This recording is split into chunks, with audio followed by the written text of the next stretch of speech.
I mean, boxing was Francis Ngannou's first passion.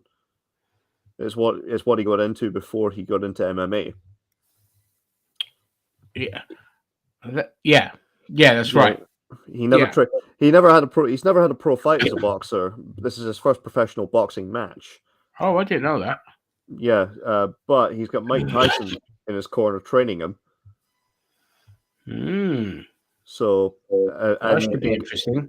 Ngannou has an incredible punching power. They've said he's got the hardest punch in all of combat sports. I mean, he threw a punch, that's right. Yeah, he threw a punch. I think it was something like 98 horsepower. Bloody hell! That's the same velocity of one of Zam's farts. But yeah, if he gets a couple of good solid shots in early, then he's definitely got a chance. Yeah, it could rock him. I mean, listen, I'll be cheering. Sorry, go on. I think if this goes beyond round 4, then I would give it automatically to Tyson, because Tyson's experience as a pro boxer is going to come into play at that point. Yeah, he'll have the stamina, the longevity, and the experience to take it that far.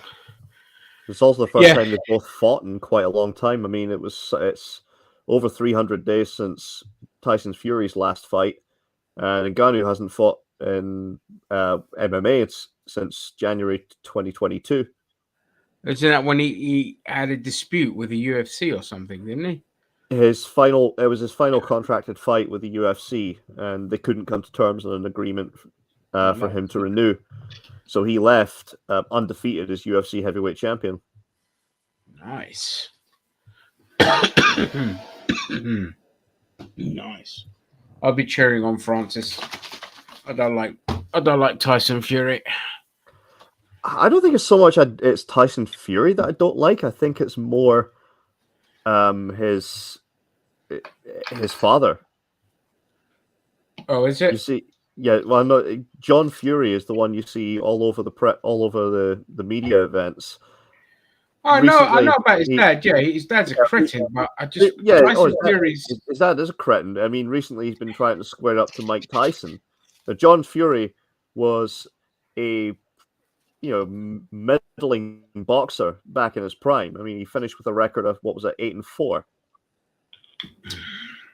And he's squaring up to Mike Tyson like he's going to be the baddest man on the planet. Mike Tyson, even today, would destroy him. Yeah. Yeah. All right. But we've got a long way to go until this fight. I think it's like 1 hour's time when they'll have the main event. We got one more preliminary fight. That's fine.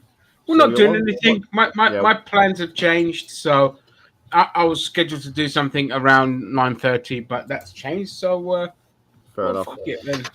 So we got variety. Variety is the spice of this channel. Yeah. So we got one more preliminary fight, and then they're going to have supposedly an Olympic level style opening ceremony. This is why I can't stand boxing. All that spectacle just for two people to punch their faces in. Right. Before we get to the next bit, SpinXO is asking who is winning. I am going with obviously Tyson, but I'm rooting for Ngannou. Yeah. Again, my thoughts on this is if Ngannou lands a couple of big shots early on, he's definitely got a chance. But if it goes beyond the 4th round, then that's when you'll see Tyson Fury's experience as a boxer kick in, and he will absolutely annihilate him. Yeah. Spot on. Gary, your thoughts? I agree with Shredder. I think that it's basically what happened between Floyd Mayweather and Conor McGregor, where he got a couple of pretty decent shots, 4 or 5 rounds, and then after that, his gas tank just went. So, actually, I think you might be a little bit wrong, actually, Shredder. I think he might go number 3 because we're talking about heavyweights here. I don't think Francis Ngannou's gas tank is the best. I mean, I think it depends. I mean, he's had quite a long time to train for this. I mean, his last pro fight in MMA was January 2022. Whereas, and again, even Tyson Fury, I mean, his last fight as a boxer was over 300 days ago. When did they? Oh, fuck! recently? When did they announce the fight? They've been talking about the fight ever since Ngannou left the UFC. Right. Okay. So Ngannou has had plenty of time to prepare for something like this. Yeah. Yeah. There's no knowing his discipline. Oh, whoops! I hid myself. Mm-hmm. There we go. Right, who we got here? We've got Adeli Fabio versus Wardley. Wardley. What are their records? 16-0, 15 KO, Yeah, 12 16-0 for 16-0 for Fabio Wardley. 15 fights the last 15 fights via stoppage. Oof. The last 15 fights by stoppage. Last 15 fights have been won by stoppage. Nice.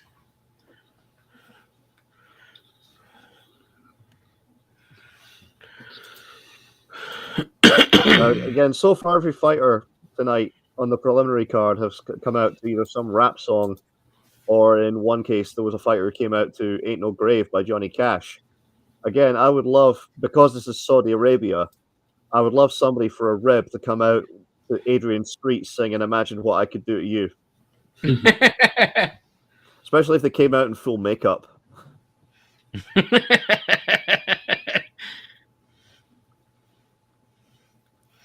I don't even think they'd make it to the ring. Suddenly, 50 million canes would get whipped out and just be like, oh, yeah.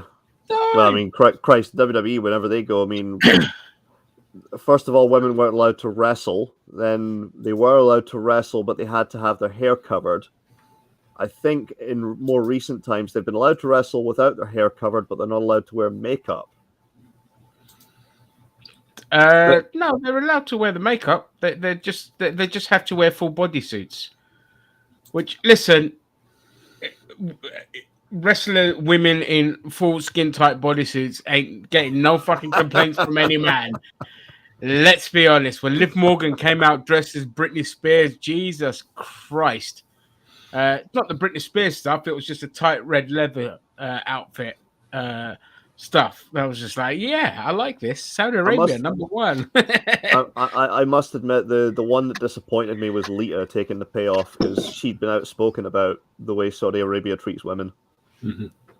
Oh, she went to Saudi Arabia? Did she go? She went to Saudi Arabia and faced Becky Lynch 1-on-1. Terrible. Actually, yeah, because that's coming up pretty soon as well. Yeah, but you know what?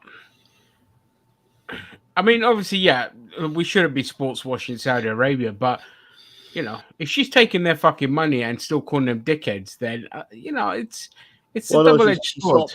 She stopped calling them dickheads right about that point. But again, when WWE started doing the Saudi Arabia shows, she was exceptionally critical of the regime, and particularly the sports washing. She changed her tune once they were like, "Oh, we give you $1 million." Like, oh, all right then. Because that's how it works. The thing is, like, I'd say, like, if you take someone's money and then you still criticize them, I'm all for that. But if you're then silent, well, you mean like Gary Neville in Qatar or David Beckham in Qatar? Yeah, exactly. Well, yeah, but they're not going to criticize them anymore, are they?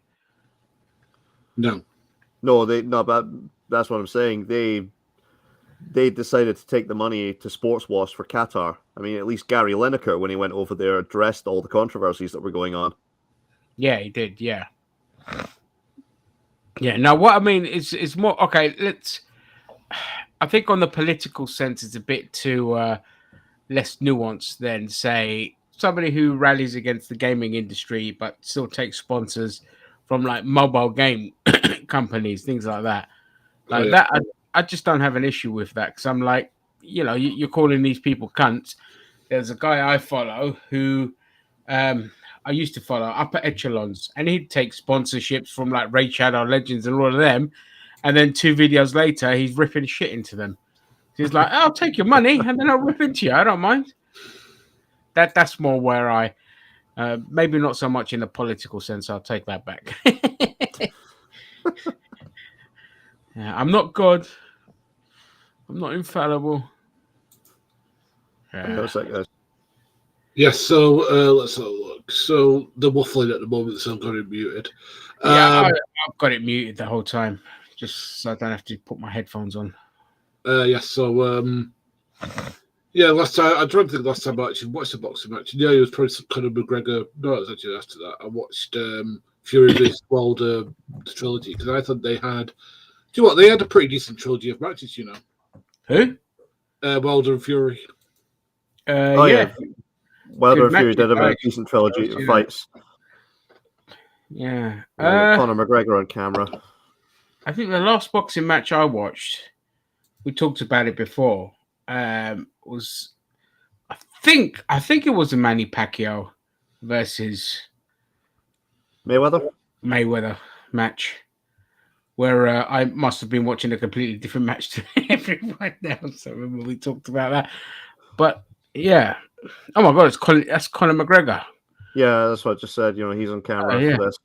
There's a few guys from MMA who have shown up for this. So Junior Dos Santos has been interviewed on this. They've also interviewed a few ex-boxers as well. So Sugar Ray Leonard has been out there, and he's spoken about this. He's quite pleased that this fight's taking place. He thinks, obviously, Ngannou has a puncher's chance, so he's intrigued to see if he takes it. Cool. No, that says a lot coming from Sugar Ray. Yeah. I mean, because did you see the pad work that Ngannou did? It was pretty poor, even after all this time. Sorry, what? Sorry, when he was doing where the other pads and they do that. Oh, the sparring training. Yeah.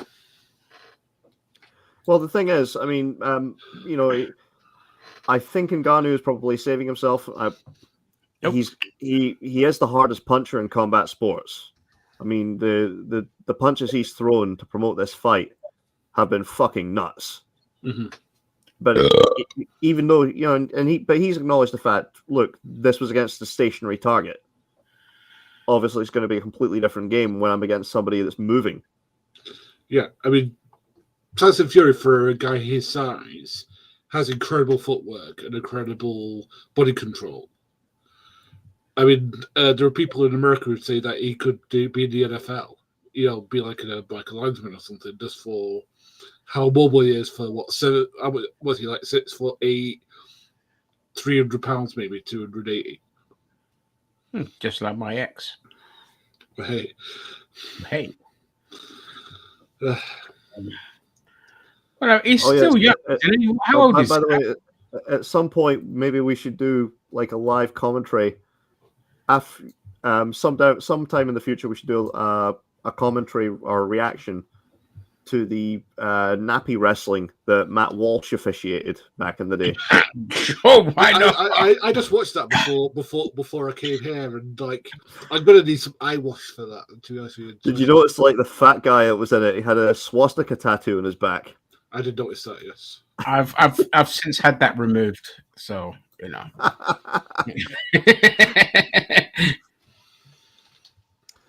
Yes, it was a shame that you couldn't join us for the stream for Dixie Comic, Gary, but we know you were in hiding because obviously that burglary where you stole the bull semen. No, I was in a club in Manchester. That's where I was. You can't prove anything.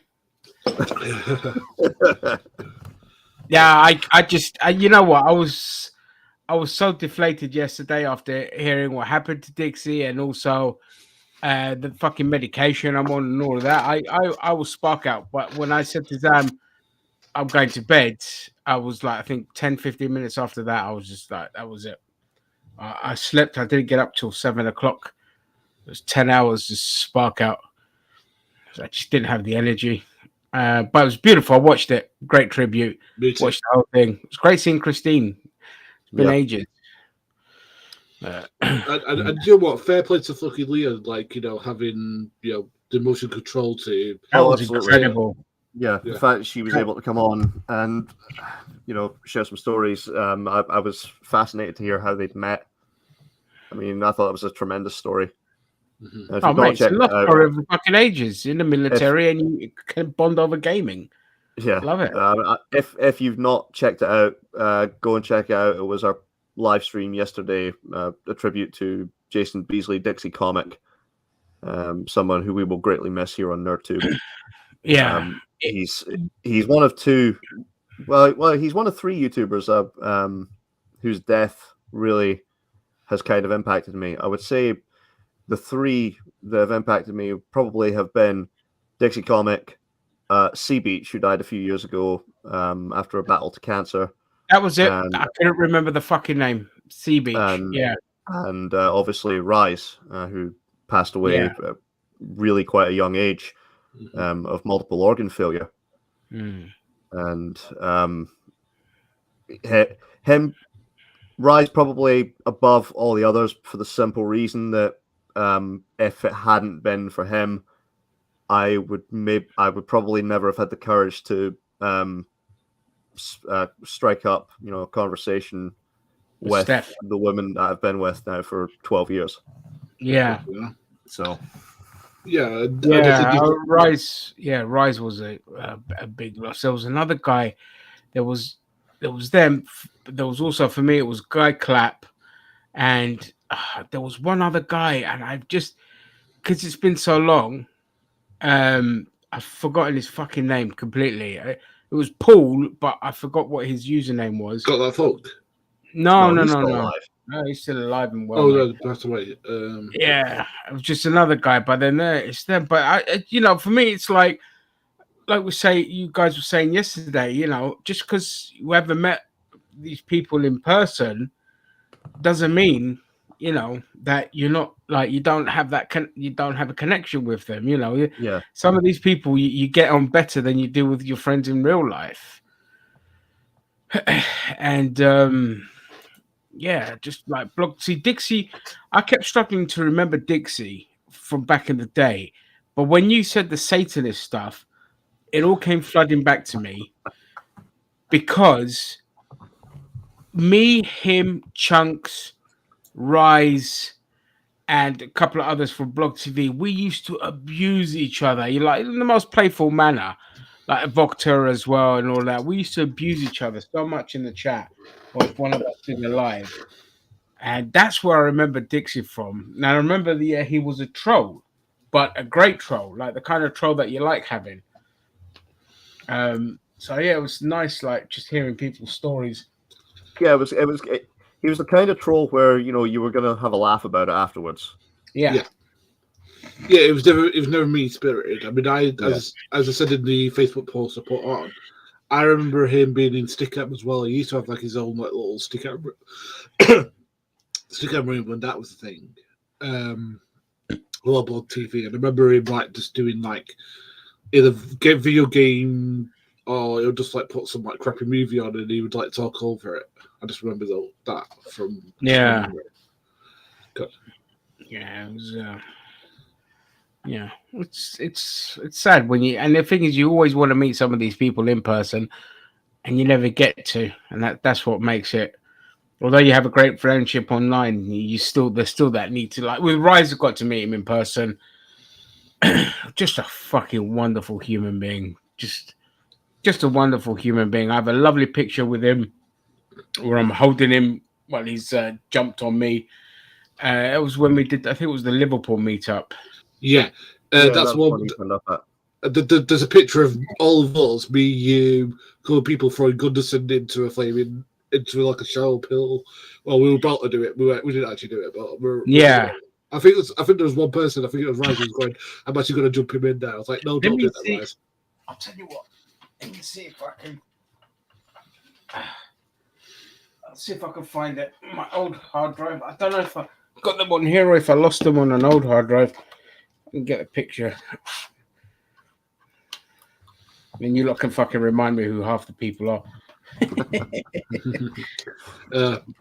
Well, talking of stuff like that, and yeah, it's just really sad. I mean, like, because it did kind of, because hearing that Jose had all that stuff, it's made me think of maybe that's something that I need to think about. Mate, Jose had a fucking heart attack a few years ago, man. Yeah, I didn't know that. Yeah, Jose's got his own health problems too. I mean, having cerebral palsy, so yeah, he's got his health problems. But yeah, the fact that he said to us the other day he had a heart attack, I was just like, fuck me. Yeah. like I said, obviously Dixie is a hero even in death because obviously he's an organ donor. They kept his body alive to take what they can to help people. So obviously, even the stuff that they're not going to be able to use for transplants or to for things like skin grafts, etc., they'll be able to use for medical science. Yeah. So, it's something again I highly encourage. It's why at some point it's why I suggested in the group chat doing some live streaming of some games, just in like the spirit of Dixie, just having a good laugh, finding a game that you think you can have a good laugh with, doing a bit of streaming with it, and just encouraging people to sign up for organ donation or send a donation to the American Stroke Association. Yeah, sounds good to me. I have found a game. I don't think I'll live stream it because there's a lot of it filler, and that is going to be a pain in the ass to try and keep it entertaining when you've got a lot of walking and a lot of grinding involved. But there is a game I have found that I would quite like to record some shit and upload at some point because it feels like trolling. And again, that reminds me so much of Dixie. Okay. And it's a Pokemon ROM hack. All right. Okay. Oh God. I was wondering where that was going then. So yeah, I think I'm gonna record that, and I'll edit it down obviously, so I can skip out a lot of filler because I think everybody is aware of the Hoenn region of Pokemon. So Ruby, Sapphire, Emerald. Yeah. So. Okay. There's an interesting spin on it. It's called Pokemon Cops, where you play as a police officer. Oh, brilliant! What'd you do? Go around arresting Pokemon? No. I played like I want to say about maybe 5-10 minutes of the ROM just to make sure it worked. But you play as a police officer. You fight people committing a number of different crimes in the Pokemon world. I'll give one slight spoiler because it is in the first 10 minutes of the game. That's fine. May, for example, the character May tries robbing a Pokemart, and you've got to fight her.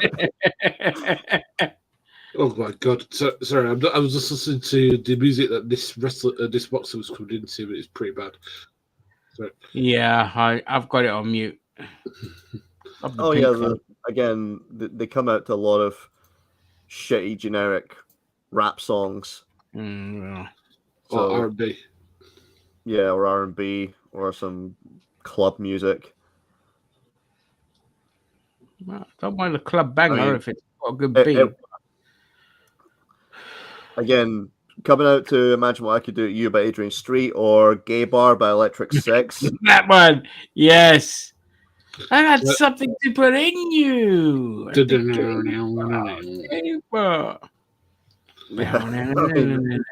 No. Fucking tune. I mean, yeah, that would be phenomenal for that to happen. Oh, I'd love it. The only person I could imagine doing that is maybe Tyson Fury. No, he wouldn't come out to that. He's a massive homophobe. That's why I don't like him. He said some derogatory shit in the past about gay people, and I don't like that. It's ironic because in the promo packages, I mean, he's been talking about how he's from the fact that he's from a gypsy background. So he says, "Well, my people have been marginalized, spit on for hundreds of years. I wouldn't do that to any other group." Yeah, and then he goes and spouts a bunch of homophobia. So. Spews off homophobia. It's always the same shit. People don't. They never understand the irony in their stance. It's what drives me mental about, like, growing up in the black community, it's just like, bro, you're saying the same shit that people said about you. Just calm down. Yeah, absolutely. Yeah.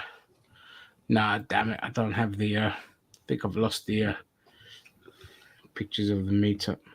No, you just need. Oh, I think some of them are on Facebook. I think. Yeah, I think I had them on an old hard drive. I might still have them on a hard drive that I've disconnected, but still have. Oh, this one never. Oh. Yeah. So just like. So Tyson, Fury, Francis Ngannou. Hey, system. Time. We've got one. This is the last prelim fight between then. So Ngannou versus Fury is not going to be a title fight because it's Fury's first. Sorry, not Fury. It's Ngannou's first ever pro boxing match. So obviously, there's no way they could justify this being a title fight. No, it's not fair on other people. Especially when it's Fury is set to defend against Usyk. Yeah. And that's coming up in December. Yeah. So what? Month and a half. What? When's that fight? A month and a half. But yeah, well, it's in December. Fucking hell, that's a bit soon, isn't it? After 28th of October. Well, yeah, but supposedly Tyson Fury thinks as long as things go cleanly with Francis Ngannou tonight, he'll be ready for the fight. Right. Rough. Fair enough. Mr. System, with tried to go bowling, but roads were flooded, so I had to turn around and go home. I'm sure there's a great pun about a gutter ball there, but you know, Yeah, I'll spare everyone the dad joke. Oh, the Tyson Fury Usyk fight is going to be December the 23rd. So just under 2 months' time. Let's go. Yeah. Although, how likely is that fight to go ahead if Ngannou actually does manage the knockout? Not very likely. Well, this is it. But he'll have to because he's still got to defend your title. What's he going to do? Run away and hide? Well, he could technically. Because he probably could reschedule it for like another couple months down the line, or he could forfeit the belt. Ooh, juicy. I was going to say, yeah. I don't think he'll forfeit the belt though, unless he's made to. But I don't think he will. I think probably reschedule then, if anything. But that's a cop out. No, it's not a cop out because I think you've got concussion protocols. So I think that if you get knocked out, I think you can't fight. It's within. I can't remember how long it is. I think it's in like 2 or 3 months. I think. See, that's okay then. Fair enough. I have to look exactly where it is, but I know for a fact there is because you have it in the UFC and stuff as well. That if you get knocked out, you have like so much time before you go and you can fight again. All right.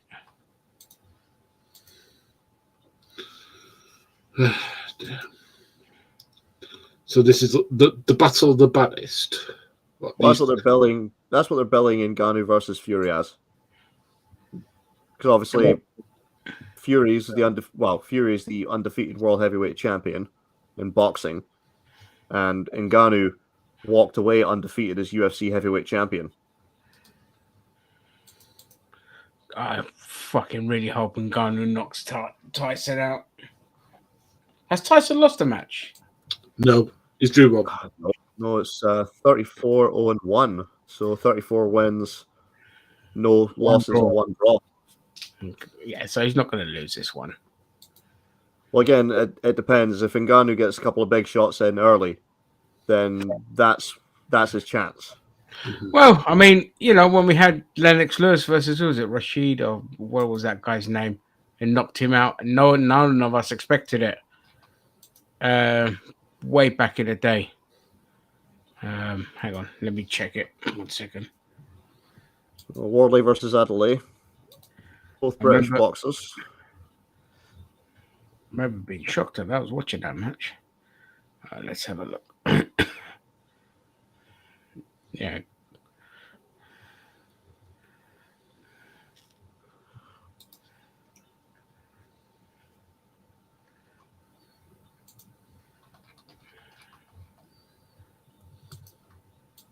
So Wardley reaching for the jab. He's not landing at the minute. Nope. Attempted body shot. I think they Missed. I think Hasim Rahman. Yeah. Hasim Rahman. What is the match already? Oh yeah, it started. There we go. Wardley versus Adley. Yeah. Come on, punch each other, you pussies. Don't make me get in there and sort you both out. We're over a minute into the round. No big shots yet. And I mean, the thing is that Adler's trying to use his reach. Pacing around or reaching, but nobody's managed to really connect with anything. No. I thought we're nearly halfway through the round.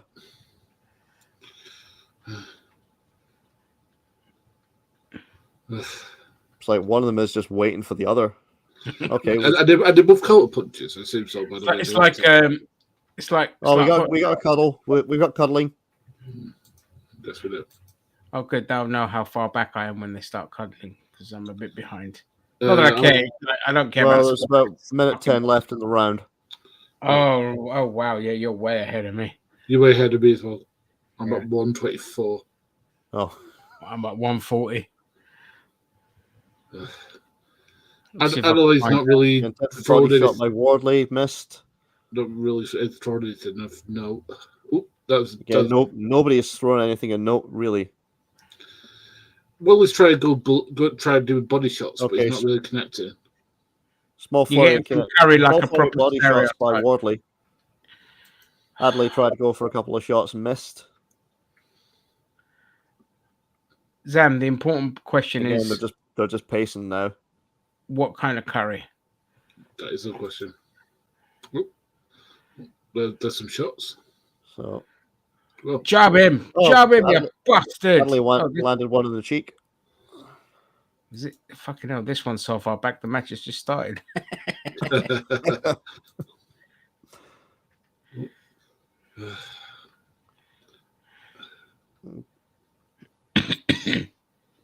Wardley started throwing a few punches in the last couple seconds of the round, but nothing major. Still, this is working out. This is still looking better than KSI versus Tommy Fury. I'll give it that much. Nothing's going to top that. That's match of the decade, isn't it? Okay. Yeah, that's even going to be a contender for pro wrestling match of the year. Yeah. Logan Paul versus it's basically between Logan Paul, Dylan Dennis for pro wrestling match of the year, and KSI versus Tommy Fury. That's it. I mean, fuck that 2 out of 3 false match. You know, for between Gin and Juice and FTR. That's no. That was Meltzer's worst match of the year. Yeah, same with Ricky Starks versus Bryan Danielson. You know, screw that. Terrible. Yeah, that was terrible.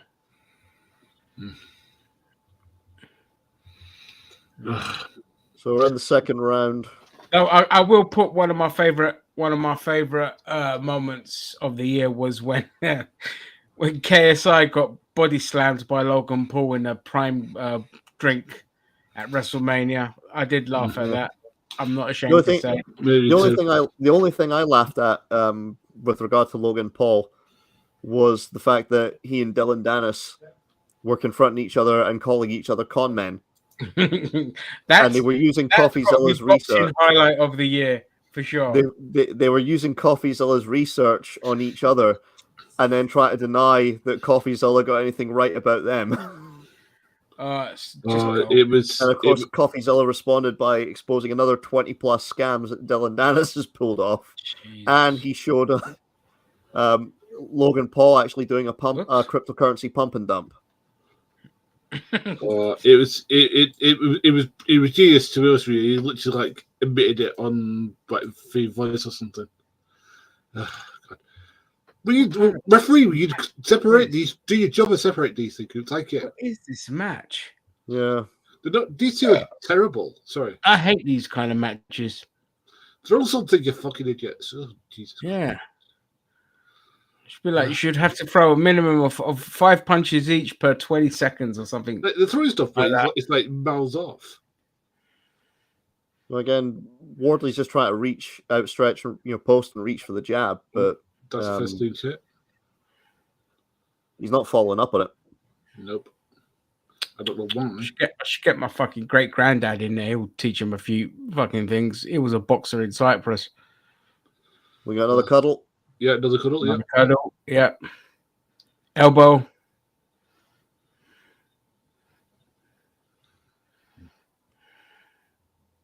WWE had 5 hours of Undertaker matches today. I saw that.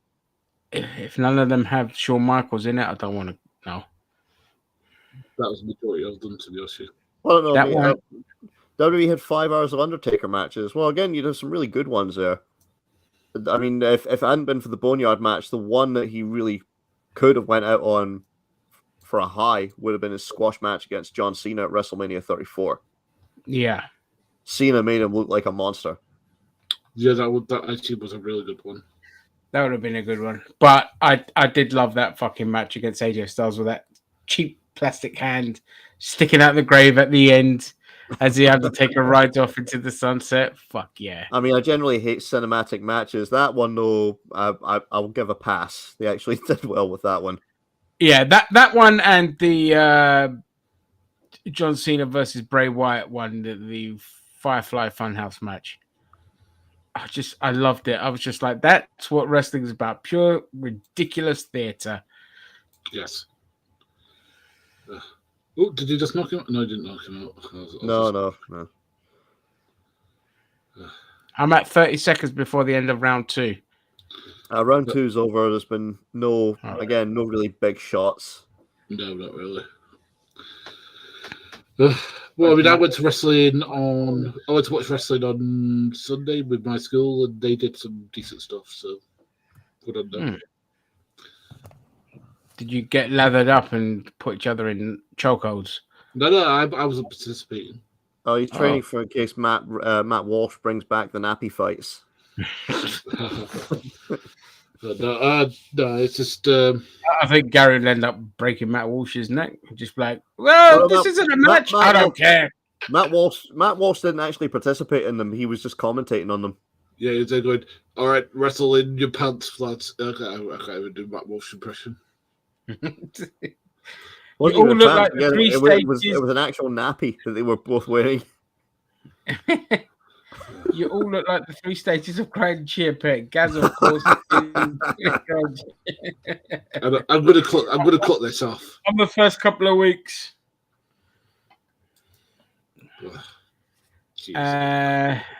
Zam, any beheadings between rounds? Yes, 4. Why is the referee? What the hell are you doing? Well, he's checking. Well, he's disciplining. Are you on round 2, Gaz? An elbow. It's round 3. Yeah, I'm on round. Yeah, basically that guy in the pink was basically choking the other guy. Adelaide, yeah, I think he connected with an elbow as well. Yeah, that's right. Yeah. So Wardley's throwing a couple of combinations. Decent roll. Well, they're actually starting to throw some punches now. Mm-hmm. Oh, there we go. Yeah, I've seen it. That's it. Elbow. What are you doing with the elbow, mate? Put that elbow away. A couple body shots from Wardley. Mm-hmm. Cross into the right side by Adelaide. Adelaide's got some power behind him, but he doesn't seem to tune it together too well. Yeah, Wardley's starting to throw some power shots. He's not connecting, but if he does, then fight might be over fairly soon. Yeah, he's definitely winging for it. And to answer your question, Shredder, no, my match will not be against flaming anybody in the nappy if it is I kick off. We'll see that. God knows what anyone else in who I train with wants to do. Mate, all I could say is I had my nephews today and think, fuck, they've been out of nappies now for 2.5 years. My youngest nephew, he's still in nappies and he's 1.5 to 2 now. In fairness, yeah, that's all right. It's between 3 and 4 that they start to get rid. So if Zam kept up the Taco Bell habit, he'd be in nappies in 2 years' time.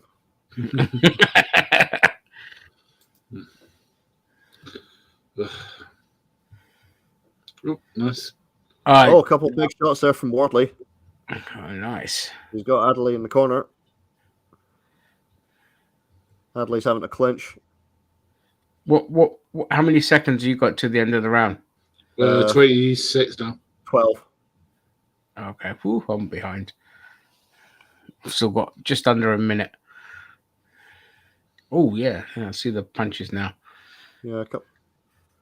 Oh, what a duck! Quality Indian food.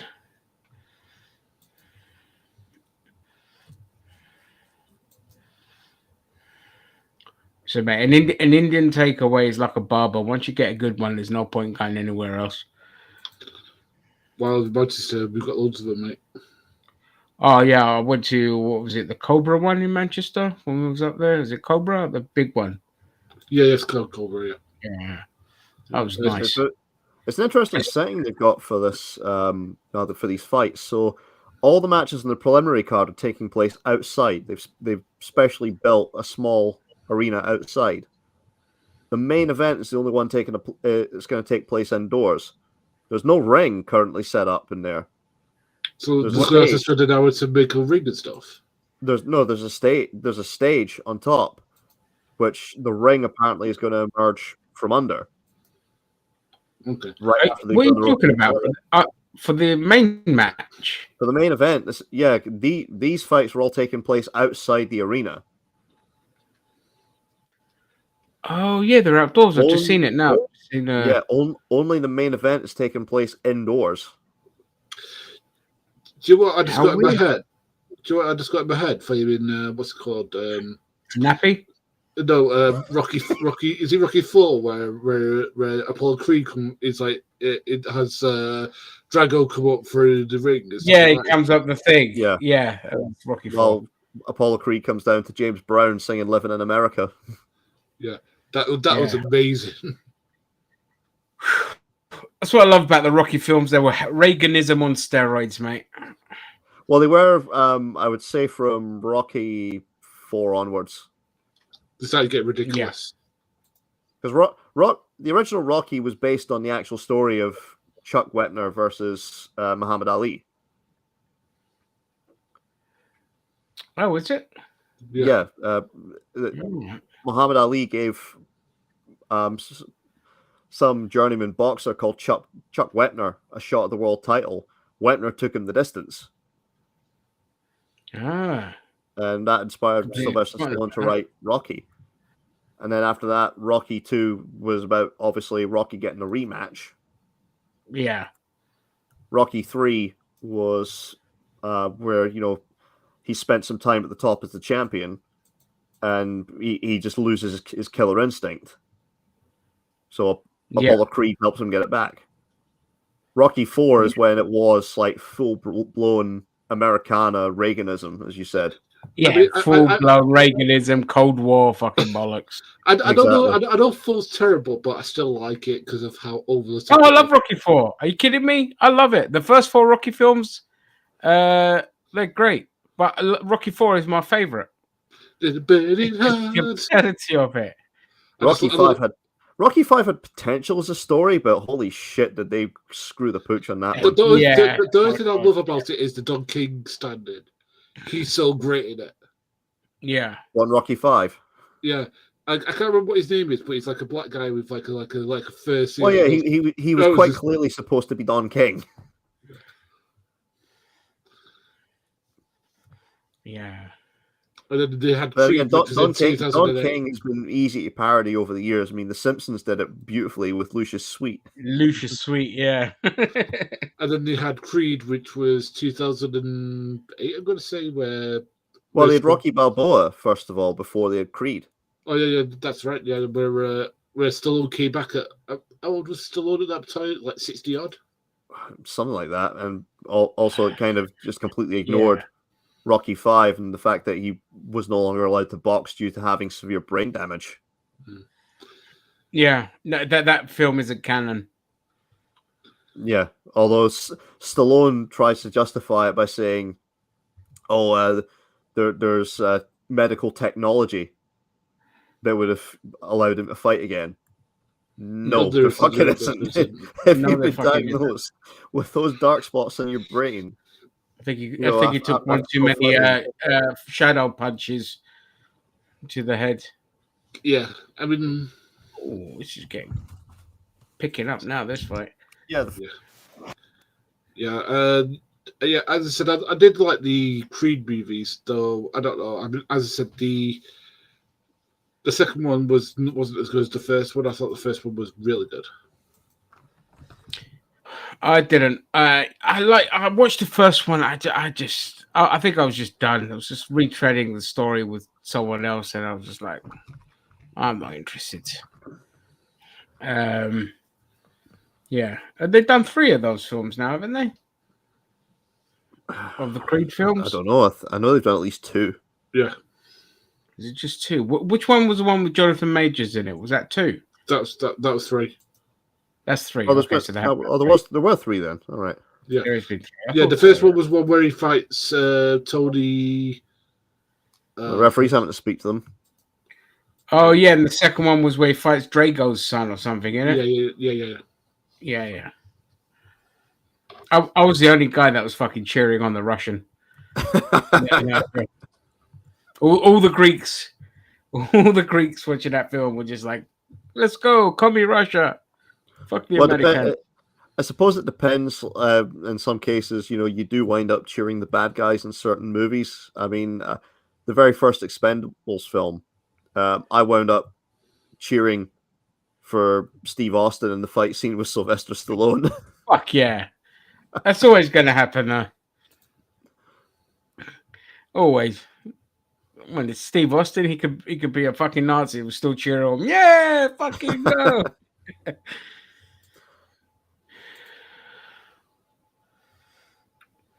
Like my favorite was Eddie Murphy when he talks about like Italians during Rocky season. Because you lot are just fucking crazy. Just come out the cinema, want to fight anyone. And he just goes off into a whole skit there. All right, Rocky! Woo, Rocky! He just goes up to talks to another Italian guys. See that thing with this Rocky man? He just comes in, beats the shit out of this black guy. That's what you got to do with these fucking racist word here. And it was like, and he points to another guy.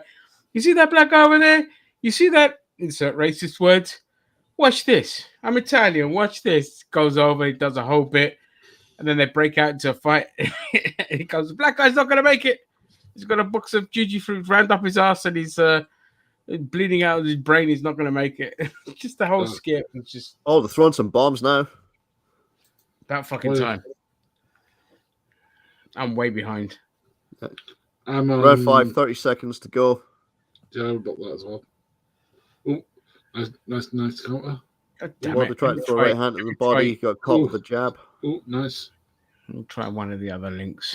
I'm sure that Dolly knows that Daly guy knows he's losing. He keeps on trying to choke this motherfucker. So that's why I got.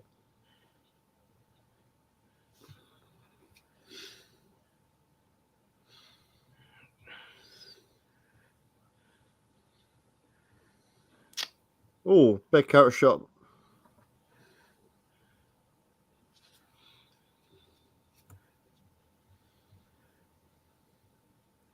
Oh, for fuck's sake. Yeah, they're cutting away to another Tyson Fury promo. So he's not underestimating Francis Ngannou. Which, to be fair, probably is the right attitude.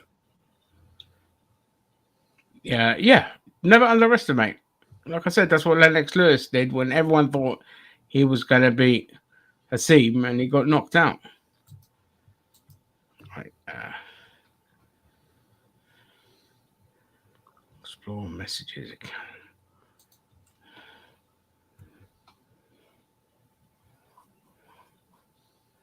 Settings, exceptions. Add an exception. URL. This exception already exists. Why the fuck are you blocking it then, you cunt?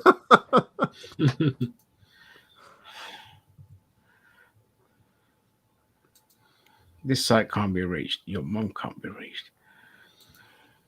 So round 6.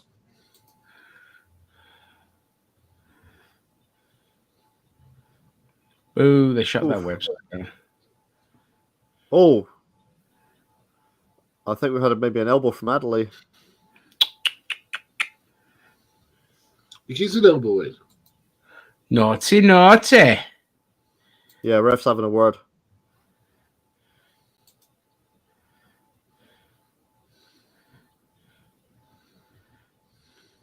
Yeah, he's been close. He's thrown some shots from the clinch, and I think one of them has been an elbow, or at least one of them. Mm-hmm.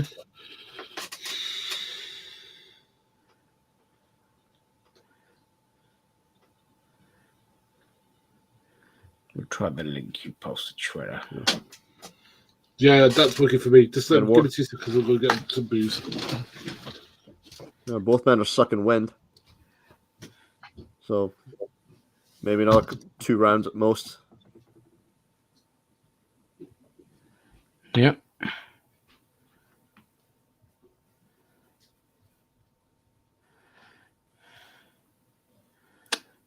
fuck it all.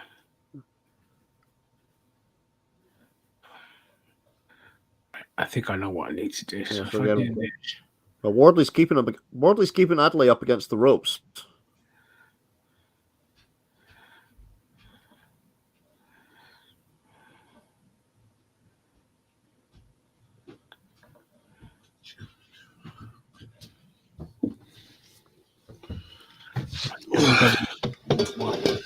Landed a couple of jabs, but again, nothing major at the moment.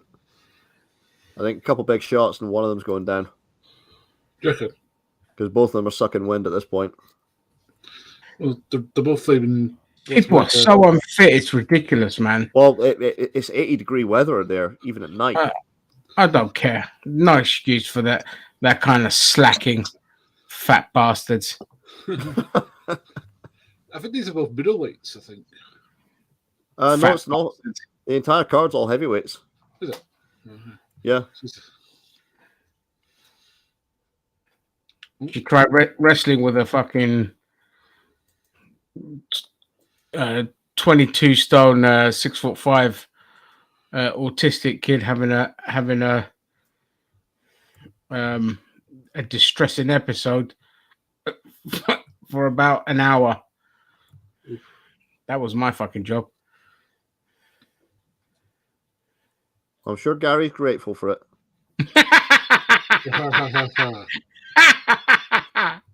Meow, William. Meow.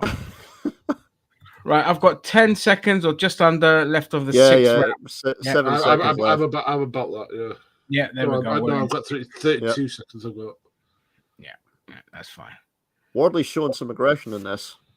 I'll give him that. I think Wardley's got it. If they go all the way, he's winning it on points. I don't know, because he might have points thick enough for the elbows. I don't know. Who's this are showing in the crowd? Is that D'Lo Brown? I don't think so. No. Look like it. I've absolutely. Wardley wasn't the one doing the elbows, was it? It was Adelaide, wasn't it? No, it was Adelaide. It was Adelaide connecting with a couple of elbows. Yeah, I thought so. Fuck's sake, Gary. Sorry. Goddamn racist. Right. No, that's not D'Lo Brown. That's who is that? Oh, that's a fighter. I can have him. Thought you were about to say that's CeeLo Green. That'll be a different kind of.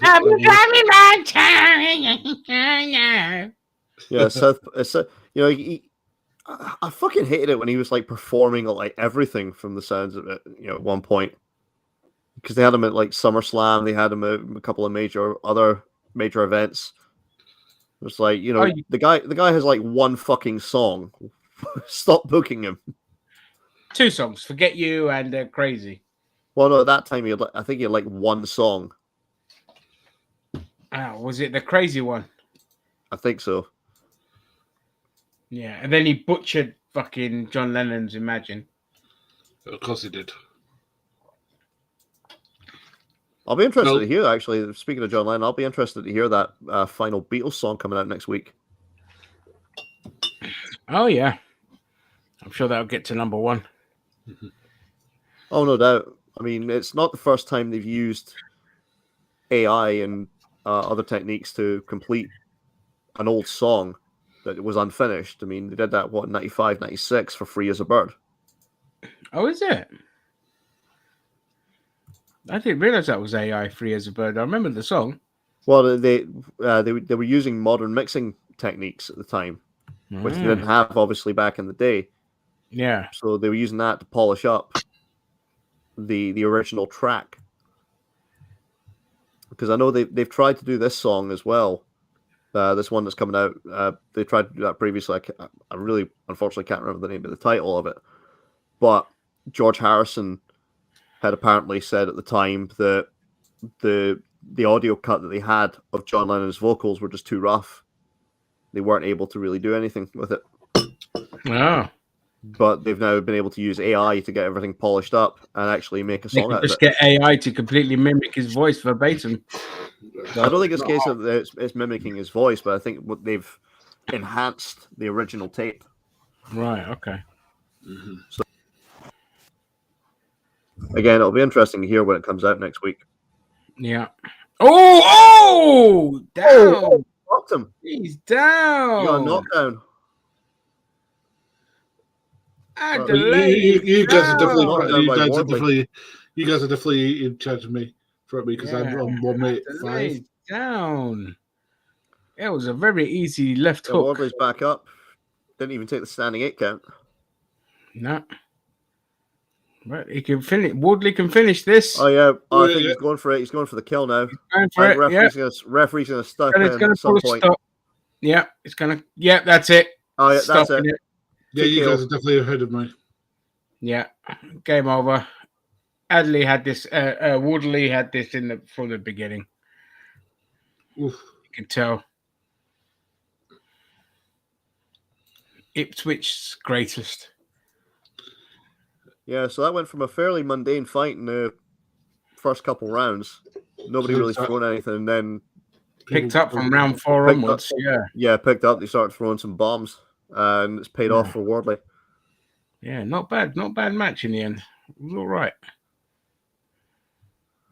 So that's our last prelim. Next fight will be Ngannou versus Fury, but I suppose it depends how long this goddamn pre-show is going to last. What they're going to do some singing and stuff. Yeah, they're saying it's going to be like an Olympic level opening ceremony. Oh God, that means wasting our time. Will there be a beheading at the end of it instead of a gong to start the match? Do you know what? It'd be funny if it's Madonna. Life is a mystery.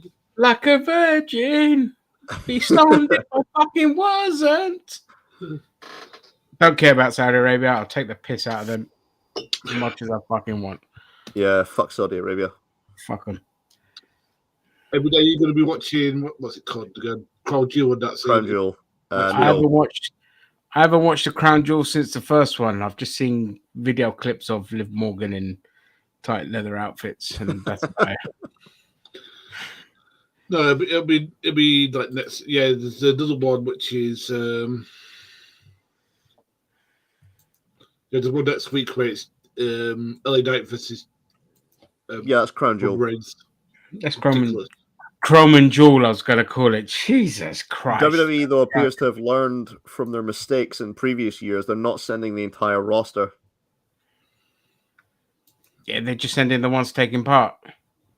Well, they've got 2 shows running that night. So there's Crown Jewel, and the same time that Crown Jewel's going on, there's going to be a house show in, I think it's Rochester, New York. Oh, okay, fair enough. And I'll be honest, the show in Rochester, New York has a couple of matches I think I would prefer to see, particularly the Intercontinental title match between Gunther and Ricochet. Ooh, that would be a good one. I mean, we know Gunther's winning it, but I mean, yeah, we know that. That'd be an entertaining match. Yeah, Gunther ain't dropping that title till WrestleMania. Right. So one thing we haven't talked about, which has been talked about a bit of a side thing, is the Marvel's reactions. Now, certain channels, Neurotic, have been coming over the fact that this thing's coming out and how badly it's been received by certain people. Oh, who gives a shit what Nerdrotic thinks? don't I really mean, care. you know, They're him going and to his creep ba- the pants him and his over happy everything. him and his happy band of racists can go fuck themselves. Yeah. At this point in time, it's unless an MCU is part of the main line of characters. Mm-hmm. I don't think people give a shit anymore. I mean, fuck, even Thor flopped, so, and that wasn't exactly woke rubbish or whatever they want to call it. It was just, so just And I yeah. mean, look. I mean, Nerdrotic threw a fucking temper tantrum over the fact that the Spider-Verse movies featured Miles Morales. He refused to call Miles Morales Spider-Man. He put some petty little video up on social media where he refused to refer to Miles Morales as Spider-Man. Sad. There was a video I watched just recently. It was a reaction to the fact that the likes of him, Heels versus Babyface, the Quartering, and the other assholes, Geeks and Gamers, they were uh, making constant references to Blue Beetle, which indicated that one, they hadn't even watched the fucking movie to begin with, but they were also claiming, oh, this film is racist because a Mexican family eats tacos.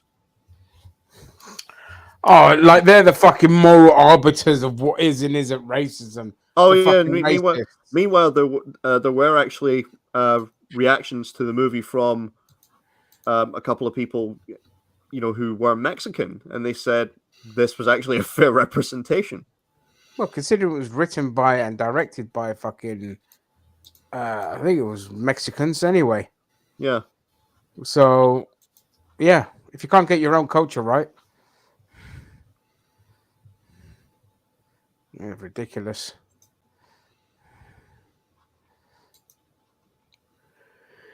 These people are just these people are just rage baiters. That's all they Yeah, are. exactly. They And don't really give a shit. it's losing traction. It's like the red pill stuff. I mean, it's why Heels versus Babyface really had to embarrass himself with that video where he screamed about fucking pronouns. Exactly. Present day shit. I mean, when you're so repetitive, people just, just turn off after a while. I So mean, they'll probably jump on the next fucking bandwagon. at this point, you could probably make bingo cards similar to how Jax Films has got them for Sniper Wolf. Yeah.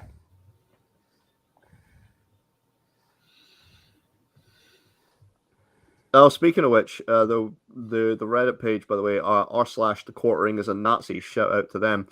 They highlighted the fact that the main shooter, the gunman in Maine, he could very well turn out to have been a Quartering fan. Oh, that would not be surprising, though, to be honest. Well, again, it's because his Twitter profile was deleted. And I think there was a reason that they decided to delete his Twitter profile, and it was nothing to do with law enforcement stepping in. It's because this guy followed a lot of alt-right accounts. So The he ones followed that Elon Musk is propping up. Well, he followed Elon Musk. He reposted him a fair bit. Yeah. He followed Jordan Peterson. He followed Ben Shapiro. He followed Cat Turd. He followed Jim Jordan. He followed the Babylon Bee. So the he usual shared, suspects. he shared a lot of conspiracy theories and transphobia. Mm-hmm. Yep. I know some of the usual chuds on Twitter, the MAGA crowd. They're trying to claim this is a false flag operation to make them look bad. They'll never accept responsibility. They just like to fucking scream from the rafters and then act all the victim when confronted, just like Israel. Facebook user, are you guys going to show the game? Well, no, obviously not. No, we can't. We will get shut down for copyright. So this is basically just us watching and reacting to the Ngannou versus Fury fight. Yeah. And we're also shooting the shit too, because there's going to be some time. There's going to be some time to kill, because obviously they're going to go through this big, elaborate opening ceremony, which really none of us give a shit about. Nope. unless we are going to see like a major Super Bowl moment, like a Janet Jackson Super Bowl moment, and I don't know, Barack Obama, his clothes just suddenly fall off.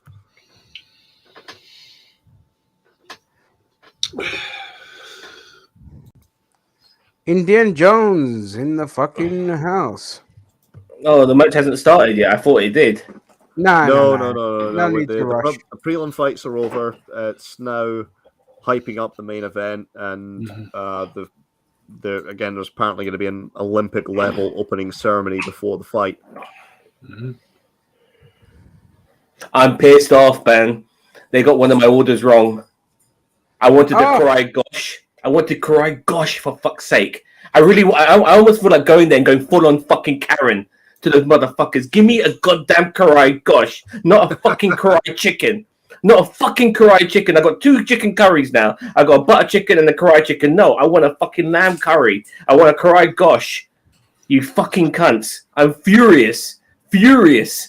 Fucking hell. I will. Go to your head then, mate. You know what I mean? I think it's your right. I'm telling myself to calm down, but I can't. I want a lamb fucking curry, not 2 chicken curries. Or 1 lamb, 1 chicken, and I've got 2 chicken curries instead. How could they fuck up that order if a karai gosh just means a lamb? Did you say lamb karai? Well, I mean, I said karai gosh. Gosh means like if I said karai chicken, then they would know that gosh always means red meat, lamb. You know what I mean, mutton. Yeah. And so I've said it a million times before, so I didn't feel like I had to.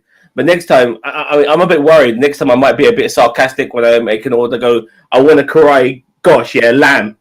You know, I might go like that to them. I'm a bit worried. You know what I mean? Fucking hell. Yeah. I'll tell you what, Panny, pull up that YouTube link to the Matt Walsh Nappy fight. We can react to that on stream now, just while we're waiting for this fucking boxing match. Oh yeah.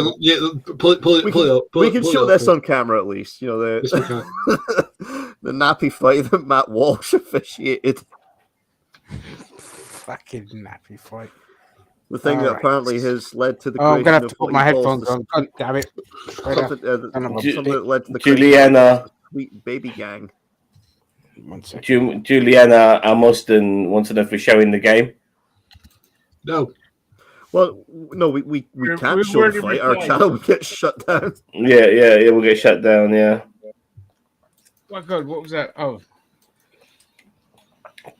Peekaboo just entered space. Thank you very much for joining. Let me get the spotlight on there. So, and now I've got this little fucker here as well, eating on my naan bread. I've got 3 fucking types of fucking chicken or bird meat on my plate. For fuck's sake.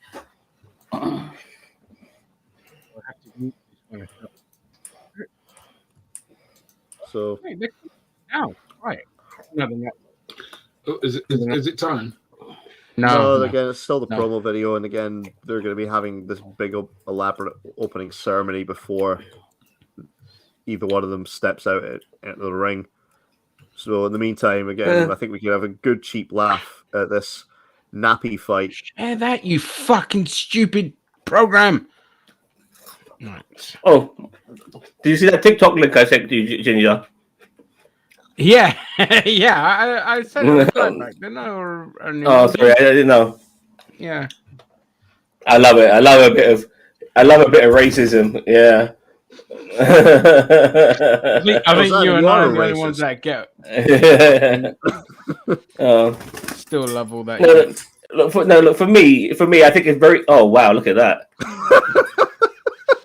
Jesus Doesn't make Christ. you horny, baby, does it? That fucking Hagrid and Ron Weasley fucking fighting each other. Before obviously we play it, we need to set the stage and explain what the fuck is going on here.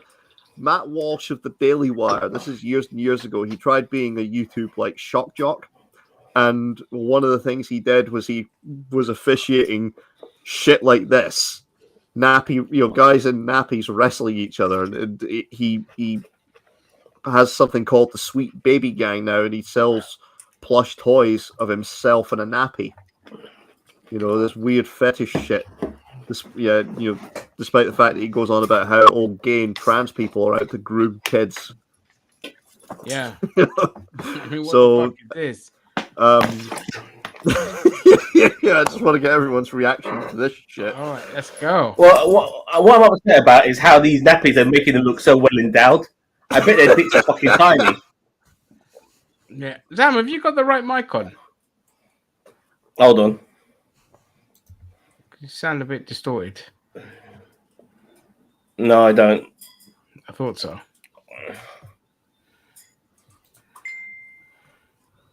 Yeah, well, put your phone on mute as well. Again, in fairness, this is probably going to be more entertaining still than KSI versus Tommy Fury. Oh, the nappy match for sure. Yeah. Turn on this on, Ginger, because you can hear Matt Walsh doing his commentary. What? Hold Turn on. the I think sound I up on did the the right. YouTube video. Because I have turned it video... off. No.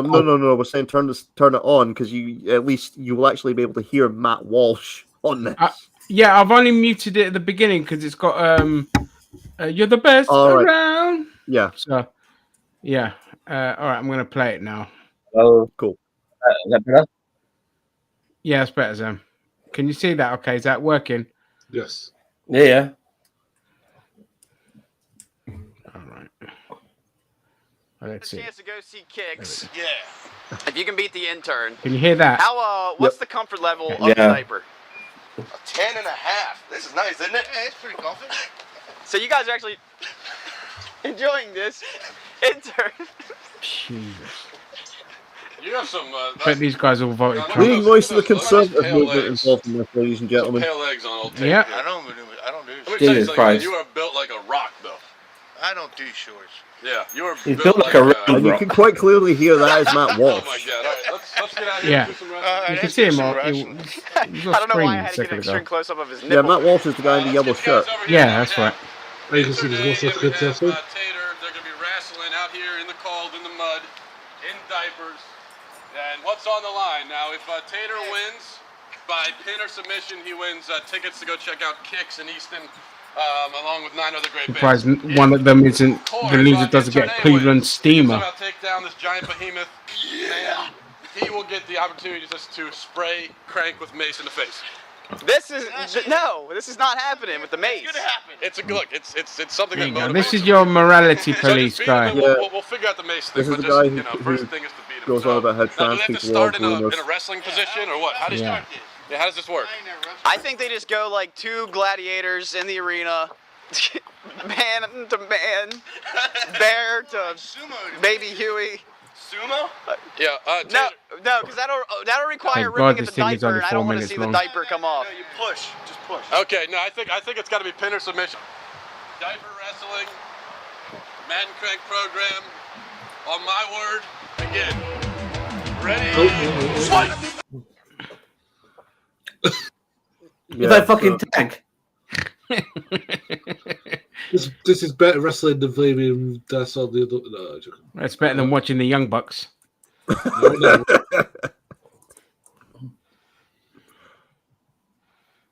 Oh, he's got him in a chokehold. He's going to take him down. Oh, he's got a devastating Hey, chin lock. fucking- Wrestling bios will be proud. Yeah, wrestling balls will love this. Man, get on your legs and then fall backwards on him. No, not like that. Now you're fucked. He's mounted him. Oh, he's melted him good. Oh, look. He's giving him the rim job. Oh, yeah, now the legs are up in the air, so there we are getting some proper rimming, and it's over. So yeah, the fat guy's won.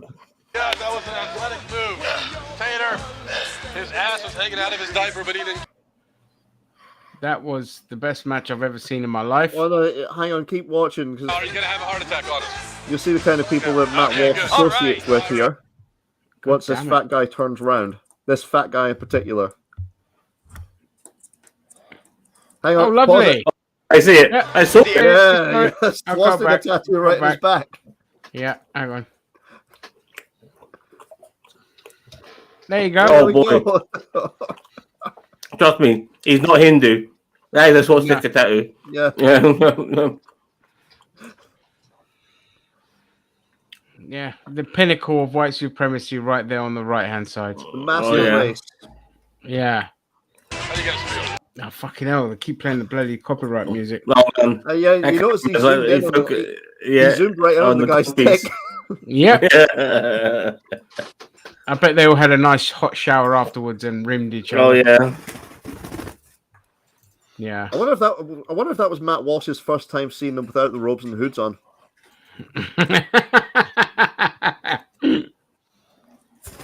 I recognize those feet.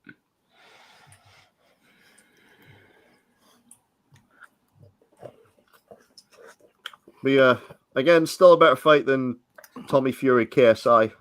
Oh, yeah. I was on the edge of my seat. I just... Kaliba, welcome to the stream. Yeah. Hello, my baby.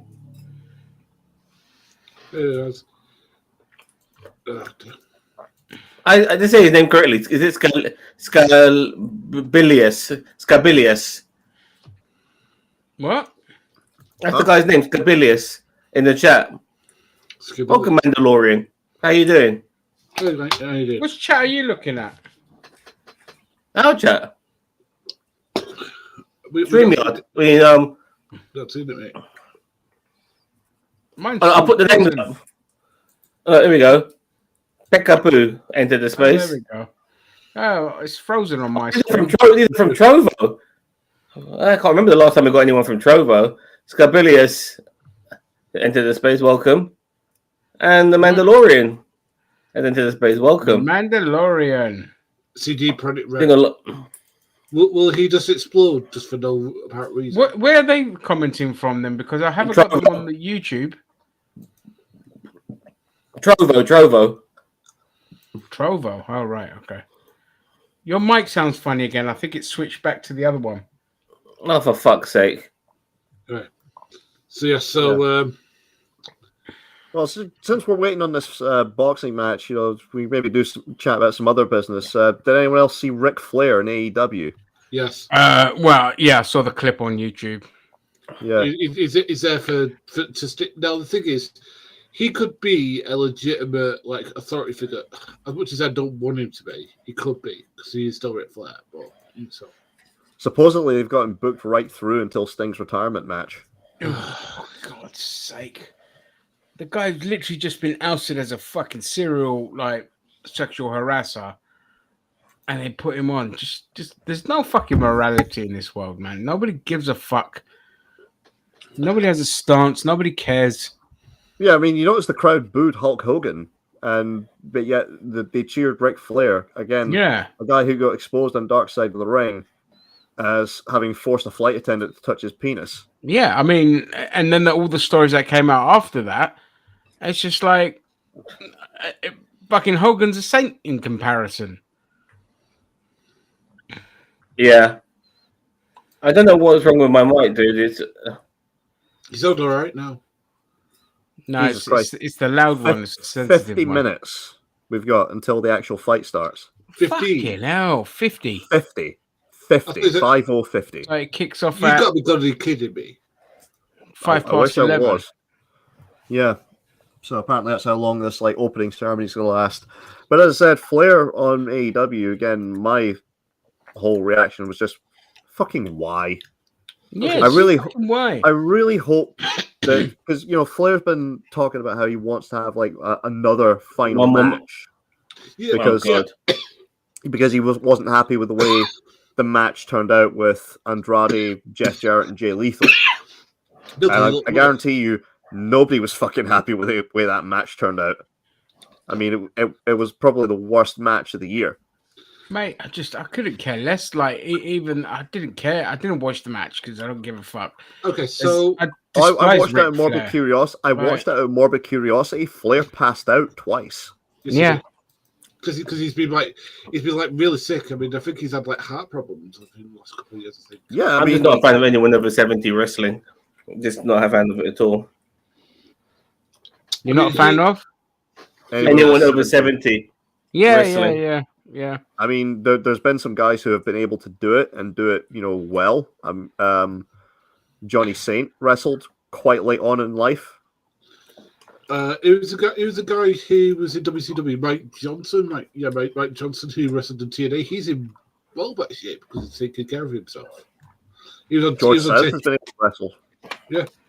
It just makes me feel uncomfortable. I'm not thinking about the match. I'm thinking, is this going to be the bump that kills him? You know what I mean? That's all. I can't help but think that way. I completely get where you're coming from.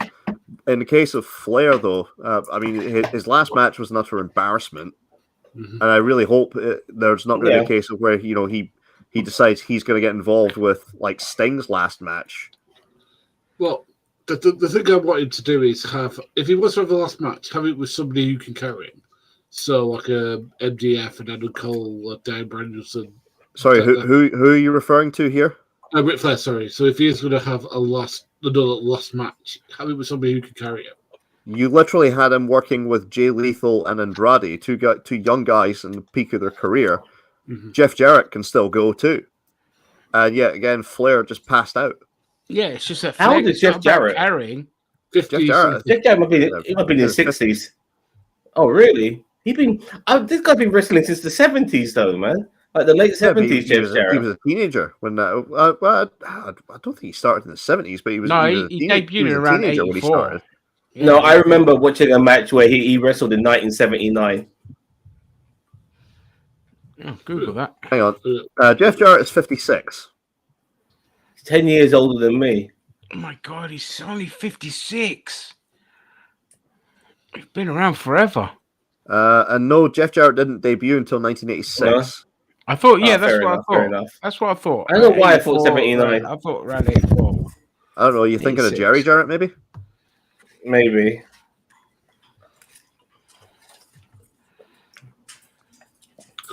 I mean, to be honest with you, with Jeff Jarrett, he's doing pretty well for himself. Yeah, that's what I'm saying. The guy can still go. Mm-hmm. Yeah, I was never a fan of Jeff Jarrett up until he did the slap nuts thing, and then I was just like, I fucking love this guy. But again, the guy could still go. You had three guys who really were capable of pulling out a great match, and then Ric Flair, who passed out in the apron twice. Mm-hmm. So, he shouldn't be given another match. Absolutely, he should not be given another match. He certainly should not be given one in AEW. The only entertaining thing about that whole segment with Ric Flair was Christian's promo. Yeah. Him saying, why did he call him a rapist? No, he said if there was a god, he said no. He said relax. I'm not going to talk about Ric Flair's dead. If all I will say though, it proves that there isn't a god because Ric Flair would have died 20 years ago. I love it. I love Christian. He's so underrated. You should have turned around and said your son is dead rather than all right. Dead. So as we come up to the end of the year, lads, what would be your worst match of the year? For me, it would be. I can't think what it would be. It'd be a match I saw on Soft Pro, but that's just me. So what would you I think if we're going to discuss worst match of the year, it has to be something that everybody would have actually seen, not just some shitty little indie show somewhere. No, it has to be for a me, major promotion. It's the AEW fucking match with was it the Kenny Omega the Mud Show match with Moxley and all of them lot at Wembley Stadium. Oh, that Kenny Omega match was really shit as well. Yeah, that was shit. Yeah. For me, the Stampede one, the Stadium Stampede at Wembley. Yeah, that. Mine is also from AEW, but it's not Stadium Stampede. For me, it would be the Texas Chainsaw Massacre match that they had. I didn't see that. What the hell? I refuse to watch that. Yeah. But I think that's going to be on the top of a lot of people's list. Moxley is the highest paid performer in AEW. Yeah. Doesn't deserve it. 6 million a year. Like, what the fuck? Moxley gets 6 million a year. Yeah. Well, I watched this thing where they showed you get paid the least and you get paid the most. And Moxley was at the top at 6 million a year.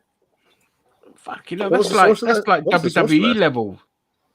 Sorry? That's more than I'm saying, what was the source for this? I don't know, just don't fucking go on YouTube, man. Some guys used to. oh, that fucking helps. Yeah. Let's have a look. You've piqued my curiosity. I'll say this. Like the way they displayed it, it was like a conveyor belt of pictures, and it showed you the fucking how much they were earning. It was nicely done. It had if it was wrong, it had me fooled. Well, I mean, how reliable is Sportskeeda? Not very. I don't know. Okay, because that's where it's coming from. But then, yeah, it's all coming from like weird sites. Yeah, I'd be more inclined to believe it if it come from a source like Mike Johnson at PW Insider. Yeah. Like Matt Hardy's on $300,000 a year. Oh, here we go. And Let me see. Jeff Hardy's on $2.5 million.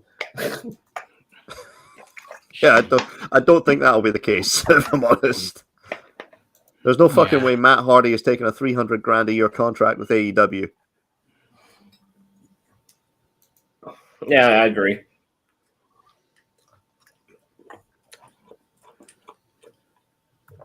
Chris Jericho's on like $3 million a year. Orange Cassidy was on like $1 million a year. Yeah. Kenny Omega, I think, was on $3 million.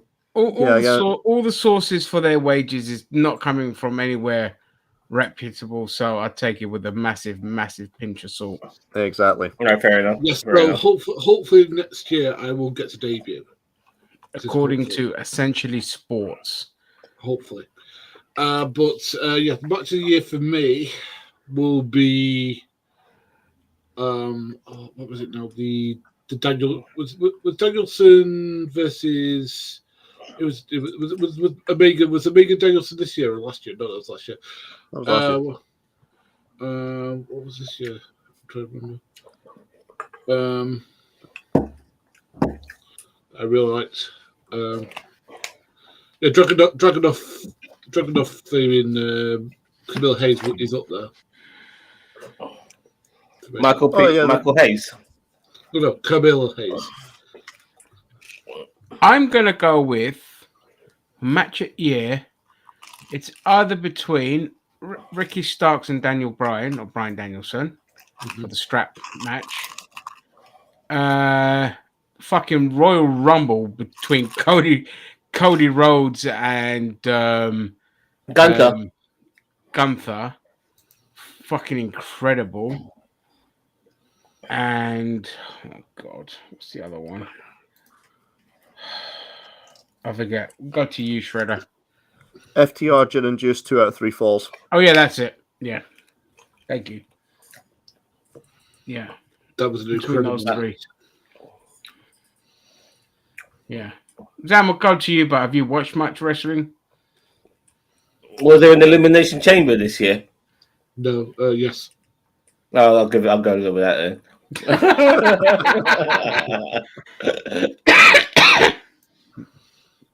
I think. Although, mind you, we could we technically nominate that nappy wrestling match from a match of the year? Nah, 30 20. years ago. What year was that fucking shot in? I don't know. 2010.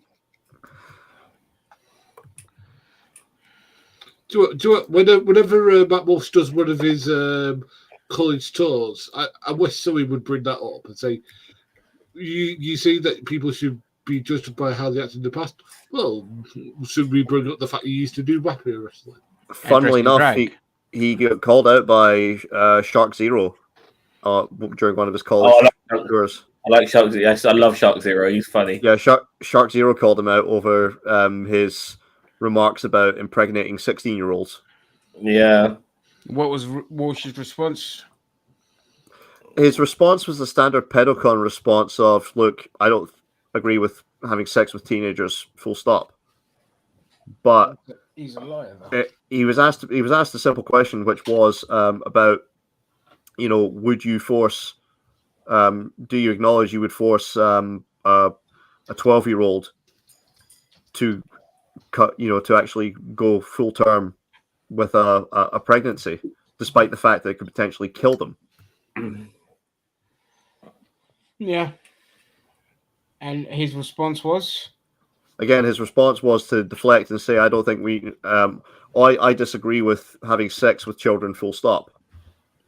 It's like, well, that wasn't the question. The question That wasn't was, the question. Fucking coward. yeah. So he want to run his mouth off on screen, but when he's actually confronted. Sam, are there any other comments? Because I think mine's frozen. No, nothing at the moment. Oh, all right, that's fine. Mine's just gone to black at the moment. They're doing something. Let me have a listen. But yeah, so The way for whoever the leader of the but yeah, if you can look it up, it was Shark Zero Matt Walsh, and it was quite fun to see him actually confronted and called out on his bullshit. Yeah, I wish more people would fucking do that. Actually, His face, I mean. Because they're waiting for the leader of Saudi Arabia to take a seat before the raise up of the ring. Yeah, the Promo Joe. I don't know if you ever watch any of his content. No. It's almost a bit like Botchamania, but it's really quite funny. But I mean, he took the piss out of like some of those videos. His most recent one, he took the piss out of like some of those videos about all times where an actor was replaced and the show hoped you wouldn't notice. Oh, right. So I mentioned like the top three. There was Aunt Viv from Fresh Prince of Bel-Air. I can't remember what number 2 was, but number 1 was AEW Juice Robinson replacing the roll of quarters that had Friedman written on it with a diamond ring he'd got from TK Maxx because of obviously the backlash. Yeah, to the backlash. the anti-Semitic connotation of the roll of quarters. Yeah. Really? Oh, that's so fucking stupid. So they actually changed the fucking. Because MJF was banging on about, oh, that's his people. When I think of roller quarters, I think of fucking the Mountie knocking out fucking Dynamite Kid. Yeah, but the context with this was the fact that MJF has told stories in AEW in promos about how when he was in school, the rest of the football team threw quarters at him and told him, "Pick him up, Jew boy." Yeah. Oh, bad. Yeah. So obviously he's feuding right now with Jay White and the Bullet Club. So during one of their promos, Juice Robinson said, "I've got a present for you," and he pulled out a roll of quarters that had Friedman written on it. And, it was in a reference to that. And this was obviously the same week that things, got to where they did with Israel and Hamas. Yeah. So have they actually changed it now to a diamond ring? Yeah, Juice Robinson started using a diamond ring now from TK Maxx because they had the Dynamite Diamond Ring Battle Royal, where the winner was then going to face off against MJF the next week for the Dynamite Diamond Ring. They've had that match. Juice Robinson won the Battle Royal. MJF won the match for the Dynamite Diamond Ring. So he's going to face Jay White. They're doing this thing where Jay White has stolen the AEW World Title belt. Oh, okay. And he's stolen the AEW World Title belt from MJF, and he's given him a challenge, which I think is going to take place on. I don't know if it's going to be Dynamite or Collision this. I don't know if it's going to be Collision this weekend or if it's going to be Dynamite the following week. But MJF has to find 3 partners and to face off in an 8-man tag match. The Acclaimed and Billy. Max Caster's confirmed. Well, Max Caster's offered to team up with him, with the Acclaimed and Billy Gunn, and MJF is refusing because he hates Max Caster. Yeah. And meanwhile, Roderick Strong and the Kingdom have offered to team up and MJF hates them, so he's refused. Why would refused they? to take Aren't they assistance in from the them. fucking in the feud with him and Adam Cole? Yeah, well, I mean, Adam Cole's sidelined at the minute anyway with with legitimate injury. He's broken his ankle in 2 places. Yeah. Well, listen, if Evan Bourne can make a miraculous comeback after shattering his foot, anyone can. Do you know about his Matt? What's his fucking name? Matt Seidel's injury. Yeah, I heard. Yeah, Absolutely smashed his foot to pieces. He had like 9 screws in there, like 9 broken bones or whatever it fucking was. It was crazy. High flyer as well. Yeah. He's having to go for Adam Cole is having to go for surgery on his ankle. So his injury is that serious. Yeah, he's going to have plates put in. Yeah. So MJF, I mean, he's rolling off the ring, but the same like with my brother. My brother, he missed a step and he landed badly on his foot, thinking, "Oh, okay, it's just torn ligament," but he broke a metatarsal. It just takes the smallest fucking thing with the feet. Well, MJF has like got a number of feuds going on right now. So he's got Bullet Club Gold. Jay White's challenging him for the world title. He's got the Guns challenging him for the ROH tag titles. Kenny Omega wants a shot at the world title. Samoa Joe wants a shot at the world title. Wardlow's come back and said, that his target is MJF. Yeah, but that's good booking, though. That's how it should be. When you're the top guy, it shouldn't just be like, I hate with WWE, it's just like, well, just focus on one person. No, it should never be like that. There should be like a fucking roster of people vying for your position. There should be 4 or 5 guys trying to come after you. Exactly. I mean, that's what they did in the Attitude Era. Like in the Attitude Era, you had it was between Stone Cold, The Rock, Undertaker, Triple H, Mankind, fucking Kurt Angle, Al Snow, Steve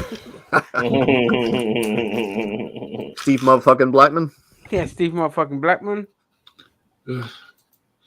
Well, here's a question for you guys. Who's the guy that it was in the Attitude Era that should have got a title shot but never did? That should have got one. D'Lo Brown, Shamrock, Blackman, Al Snow. Yeah, D'Lo Brown. I'm with you. I'd say Ken Shamrock because he was legit. Well, no, right. Ken Shamrock had a shot at the world title. He had a shot against Shawn Michaels. D'Lo Brown is a guy I don't think ever had a shot at the world title on a pay-per-view. He should have.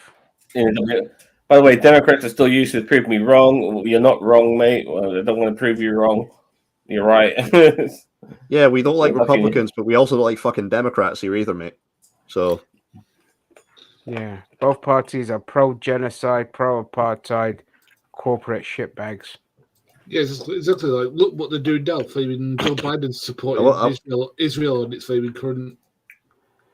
Well, I mean, Joe Biden recently said that he'd seen photographic evidence of beheaded babies, and that had to be walked back by White House officials to say no, he hasn't actually seen any photographic evidence of it. Exactly. Hang on, do you all condemn Hamas?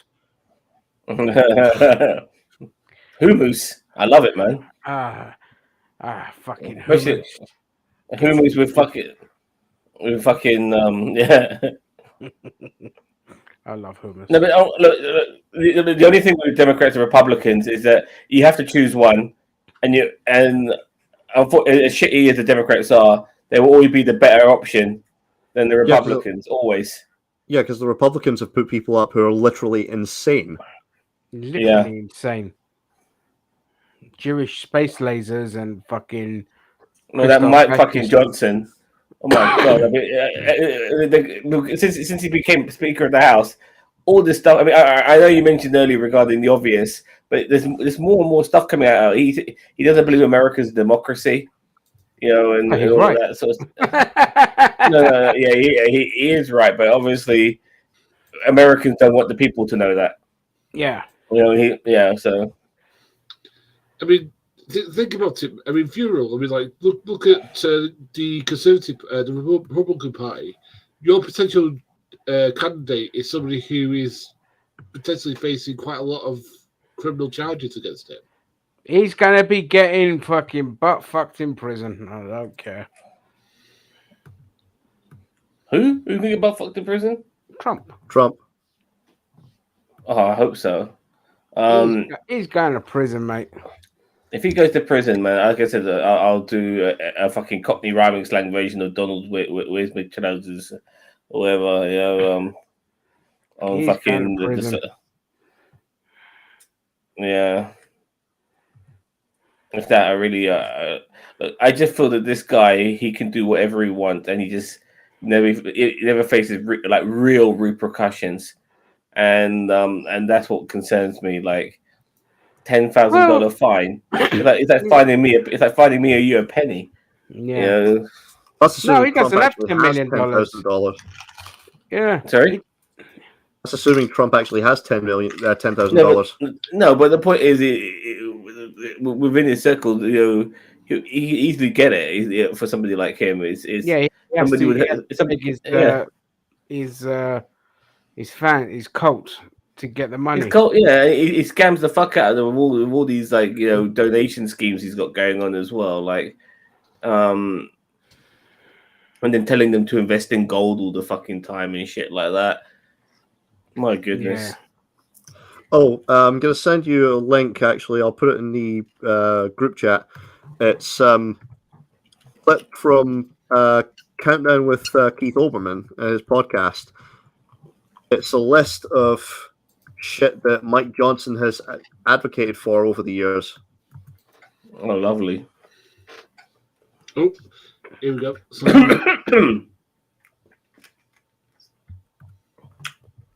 There we go. It's timestamped, so it goes straight to Cheeto, the segment in question. McToast Gaming accidentally to stream on. So that's in the group chat. If you want to bring it up on the screen, Panny, or at least bring up the audio. Yeah, I'm on it. I'm on it. Are you on it? Cool. Okay, great. I'm on it.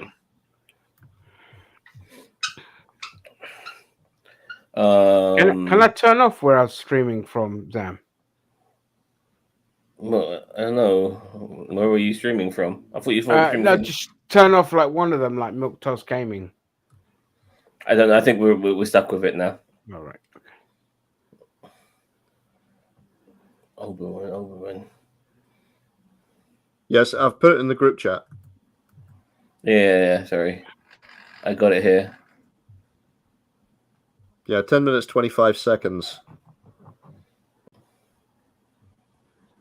I think Cheeto might have turned it off from Milk Toast Gaming. Because I think his son was trying to stream from there. A quick follow-up now on this, the second full day of the reign of Speaker Mike Johnson. For a man who spent 20 years advocating for sending gay people to prison for having sex, advocating for sending doctors to prison for providing family planning for women, advocating for a national abortion ban, advocating for fewer laws against guns, advocating for more laws against divorce, advocating for gutting the entire social safety net, advocating for disenfranchising minorities and entire states, advocating for using the Constitution to destroy the Constitution, advocating for the forced conflation of church and state, advocating for a conservative group that makes its employees swear an oath to Jesus, advocating against transgenderism, advocating against men wearing women's clothes, advocating against women wearing men's clothes, advocating restrictions against Muslims, advocating against federal disaster relief, advocating for more oil and gas and against science that has proved we're all going to get killed by more oil and gas, advocating for that idiot Amy Coney Barrett since he met her in 1988, advocating for a limit of 3 terms in the House and then running for this term, his 4th term, and advocating for the overthrow of the duly elected government of the United States throughout the end of 2020 and the beginning of 2021 for a guy who has done nothing but comment on everything all the time and has always been wrong. So far, Mike Johnson sure has been Speaker of the House, Mr. No Comment. Can you clarify your role on the amicus brief? Do you believe the 2020 election was stolen, sir? Just yes or no? Previously said that the 2020 election was stolen. Yeah. Do you intend Excuse me, do you intend to pursue a national abortion ban as Speaker, sir? All the positions You know, he's you're going to advocated have for to say publicly, something sometime he's kept quiet soon, about. Sparky. Two other Johnson notes. Echelon Insights, not exactly a liberal outfit, did a crash poll on public reaction to the new speaker. 594 U.S. adults, they say favorable, 31%, unfavorable, 15%. Heard of him but have no opinion, 21%. But the big winner is never heard of him, 34%. Compare this to Congressman Ted Jones. Favorable, 18%. Unfavorable, just 12%. Heard of him but have no opinion, 19%. That is a statistical tie with Speaker Johnson. And again, the big winner for Congressman Ted Jones, never heard of him, 51%. There is no Congressman Ted Jones. The new Speaker of the House, the leader of the Republicans in Congress. He's doing slightly better than an imaginary congressman. And lastly from the House, I am stealing this joke from Twitter user Your Canadian Girlfriend at Your Canadian GF. Representative Lauren Boebert tweeted a photo of herself wearing too much makeup on the packed House floor, beaming alongside Speaker Johnson. Congratulations on becoming the next Speaker of the United States House of Representatives. You assume office at a critical time for our nation. Pray the Lord guides you, blah, blah, blah, blah, blah.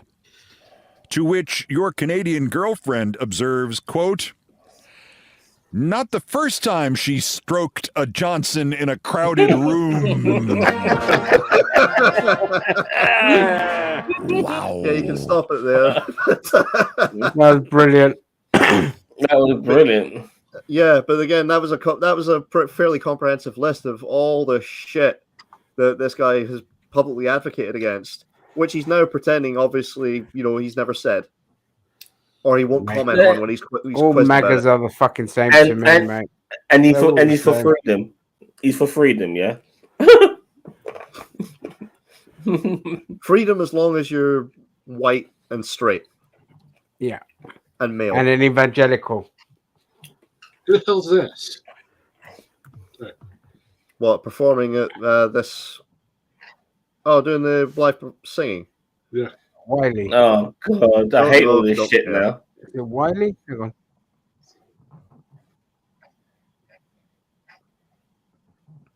Only male dancers, by the way. Yeah. Did you just say Ribena? Yeah, he's doing some crime, isn't he?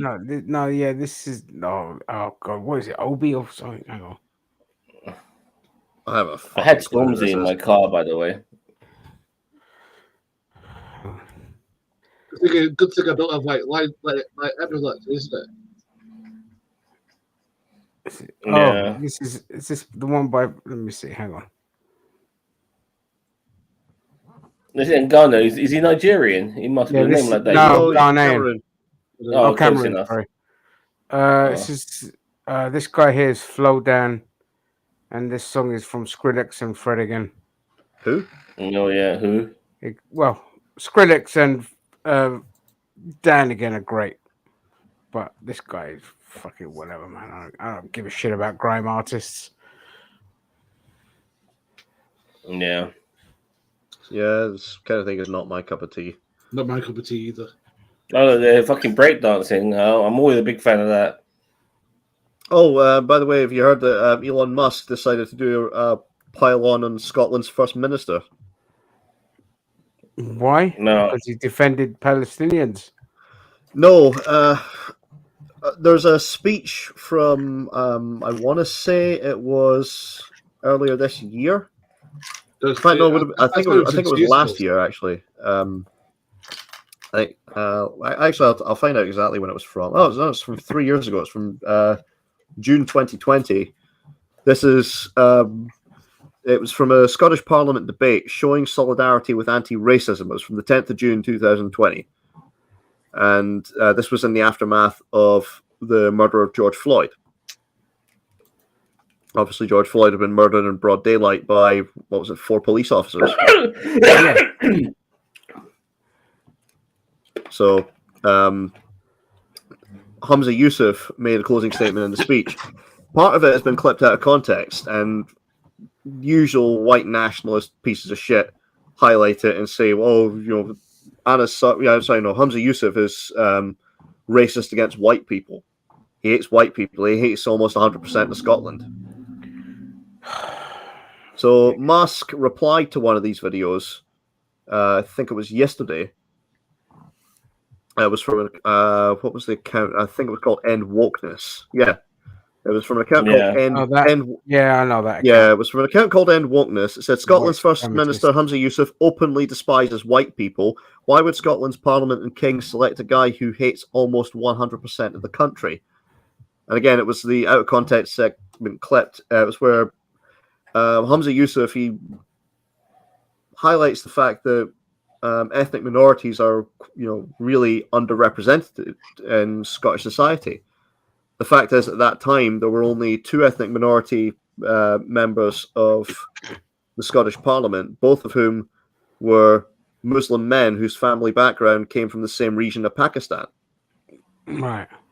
The only ethnic minority representation there had ever been throughout the entire time at the Scottish Parliament up until that point had all been Asian men. There'd never been a black person elected to Parliament. There had never been any women from an ethnic minority background ever elected to the Scottish Parliament. Nor had there been any ethnic minority representatives ever elected to the Lib Dems, the Tories, or the Greens. Yeah. But he was pointing out the fact is, everybody that he speaks to, he had to speak to in his portfolio, because he was the justice spokesperson, I believe, at the time, was white. He listed off a number of senior positions in Scotland, and the fact that they were all white. And people take that clip, they put it out of context of him listing off all these people saying that they're white, and they ignore everything that he said before and afterwards, where he was pointing out about all these minorities pushing their agenda. Yeah, and Musk replied to this account, End Wokeness, and he said, "What a blatant racist." So naturally, because said Musk the has apartheid fucking beneficiary. Apartheid Clyde. This was coming from Apartheid Clyde. Yeah. And again, so naturally, though, again, he's got 160 million followers on Twitter.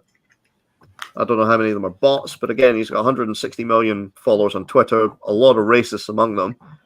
So naturally, Hamza Yusuf, who already gets, quite a fair bit of racist abuse on Twitter, just because obviously he's an Asian man, he's getting even more so, and he's getting threats of violence, he's getting death threats sent to him. Yeah, of course. Yeah, because people that I know have talked about this, because they know that I'm quite left. They go, "Oh, do you defend this man saying stuff that's racist?" I went, "All right, have you actually seen the actual context of it?" And I went, "What do you mean?" I went, "Well, he said stuff about the fact that he wasn't saying that he doesn't look like white people. He said that there wasn't enough representation. He pointed out there's not been any black people elected to as an MSP since it started, and it started in 1997. 1999 is when the first MSPs were sworn in at Holyrood. Yeah. Mate, why aren't you not focusing on the Becky G performance here? I'm disgusted in all three of you. It's terrible, that's why. Because I don't know who she is and I don't give a shit. That's why I'm not focused. Hot as fuck. She played the Yellow Rangers in the Power Ranger movie remake. Not remake, the Power Rangers movie that came out in 2019 or whenever it was. All right. And she's in full. Didn't watch it. And she's wearing. Didn't watch it, Rigby. I've got it, but I haven't watched it yet. I'm looking forward to it to see them taking the piss out of the fucking pandering idiots. It's called the Panda Special or something like that. That's it. Oh yeah, I've not seen that yet. I've not seen it the Pandaverse. That's it. The Pandaverse. Yeah. It's getting high praise from people like the Quartering, so I've got a funny feeling that either he's completely missed the whole fucking point of it, or they really have gone in, full conservative mode. Because again, Matt Stone and Trey Parker are both Republicans. Yeah, they hate liberals. They've said it. They hate conservatives, but they fucking hate liberals. Yeah, Well, but they don't really hate conservatives. I mean, they're not like the fucking new lot of idiots. They got. I know, but like I think that over the years I've been able to see between the lines regarding some of their stuff, and it's pretty. It can be pretty fucked at times. They've had some really shitty takes. I mean, their episode, for example, where they went on about Beyond Meat. I haven't seen that one.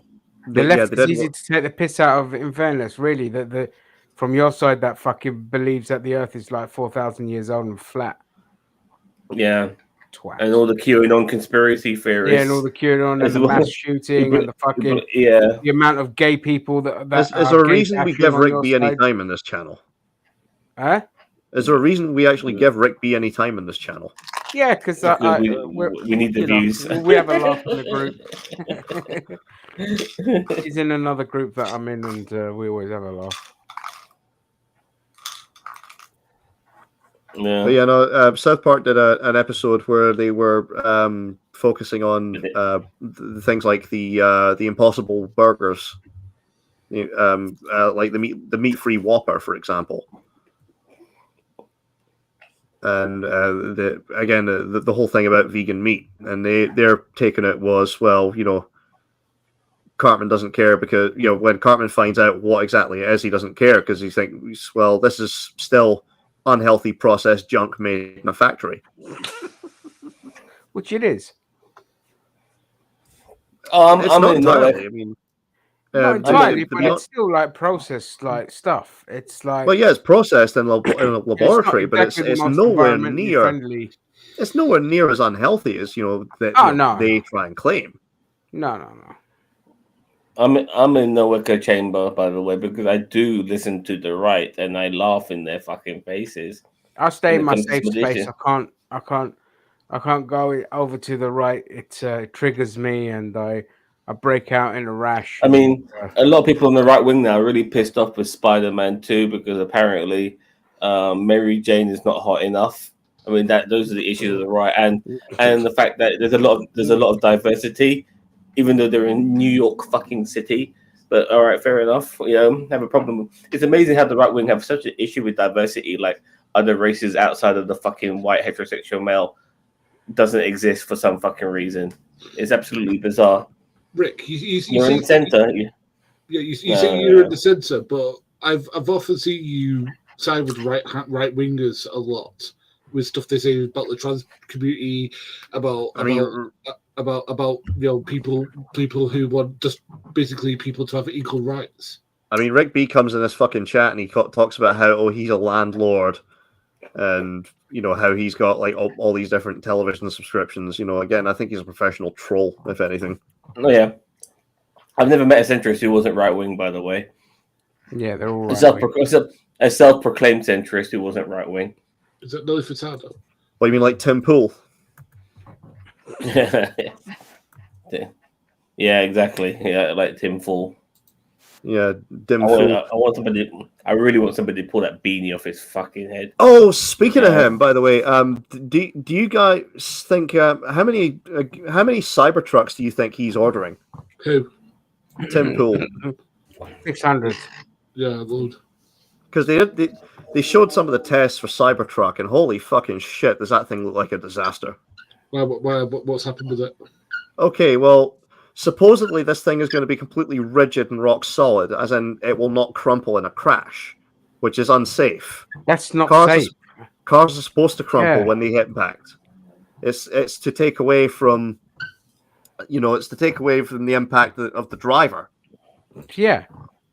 Meanwhile, he's also been touting the fact that the Cybertruck is bulletproof, but the supposed tests that he has done are laughably fucking stupid. So the one part of it that he didn't shoot with a gun was the windows. Now, there's a good reason he didn't do that. It's because of the baseball I saw last year. Yeah. It was a steel ball test. I mean, they dropped a steel ball on a window. It didn't break. They then threw it at the car, and then all of a sudden, the window cracks. The Yeah, I front saw one, that. and then they did it on the back one too. The window completely just fucking shattered. How's this guy the richest man in the world? Which is a good thing. That's what I don't understand. Like, this is a good thing because if they're trapped, But the if it's windows supposed to be should be bulletproof, breakable. yeah. But again, this was supposed to be bulletproof. And again, How here's a about- steel ball completely shattering the windows. Just ridiculous. Meanwhile, there's video footage of a Cybertruck on the road, and it's got all these little dents in the side panels. Now, Musk confirmed that that was because of bulletproof testing. But what he said that they tested it with was a Tommy gun. They fired a Tommy gun at the side panels of it. Now, to put this in context, right, a Tommy gun, emptying the drum of that, a Tommy gun fires .45 caliber bullets that have a blunt nose on them. Oh, for which fuck's means sake. they won't penetrate steel. Yeah. That's if he had ridiculous. done that with, say, an AK-47 or an AR-15, even a metal tip slug, a variety certain there's a number of pistols that would also do the job. But if he full used metal any jacket. of them, There we go. I got it. if he'd used any of them, I mean, those doors would have been Swiss cheese. Yeah.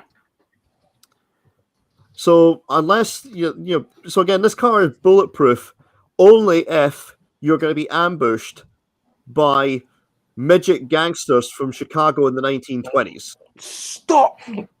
Shut up! Because I'm hoping that MAGAs buy these cars and try to do raids on federal buildings, thinking their car is bulletproof, and they get shot to shit. You're spoiling it, Shredder. I mean, he's also claimed that this thing can act as a boat. He says it can float across water and it can serve as a boat to get across lakes, rivers, and even calm seas. Yeah, the problem is there's no propulsion system remotely visible on Cybertruck. There's no rudder to steer it. Maybe the wheels they transform. I mean, yeah, unless he unless he's going to announce I don't know that Cybertruck can transform like James Bond's Lotus Esprit. Yeah,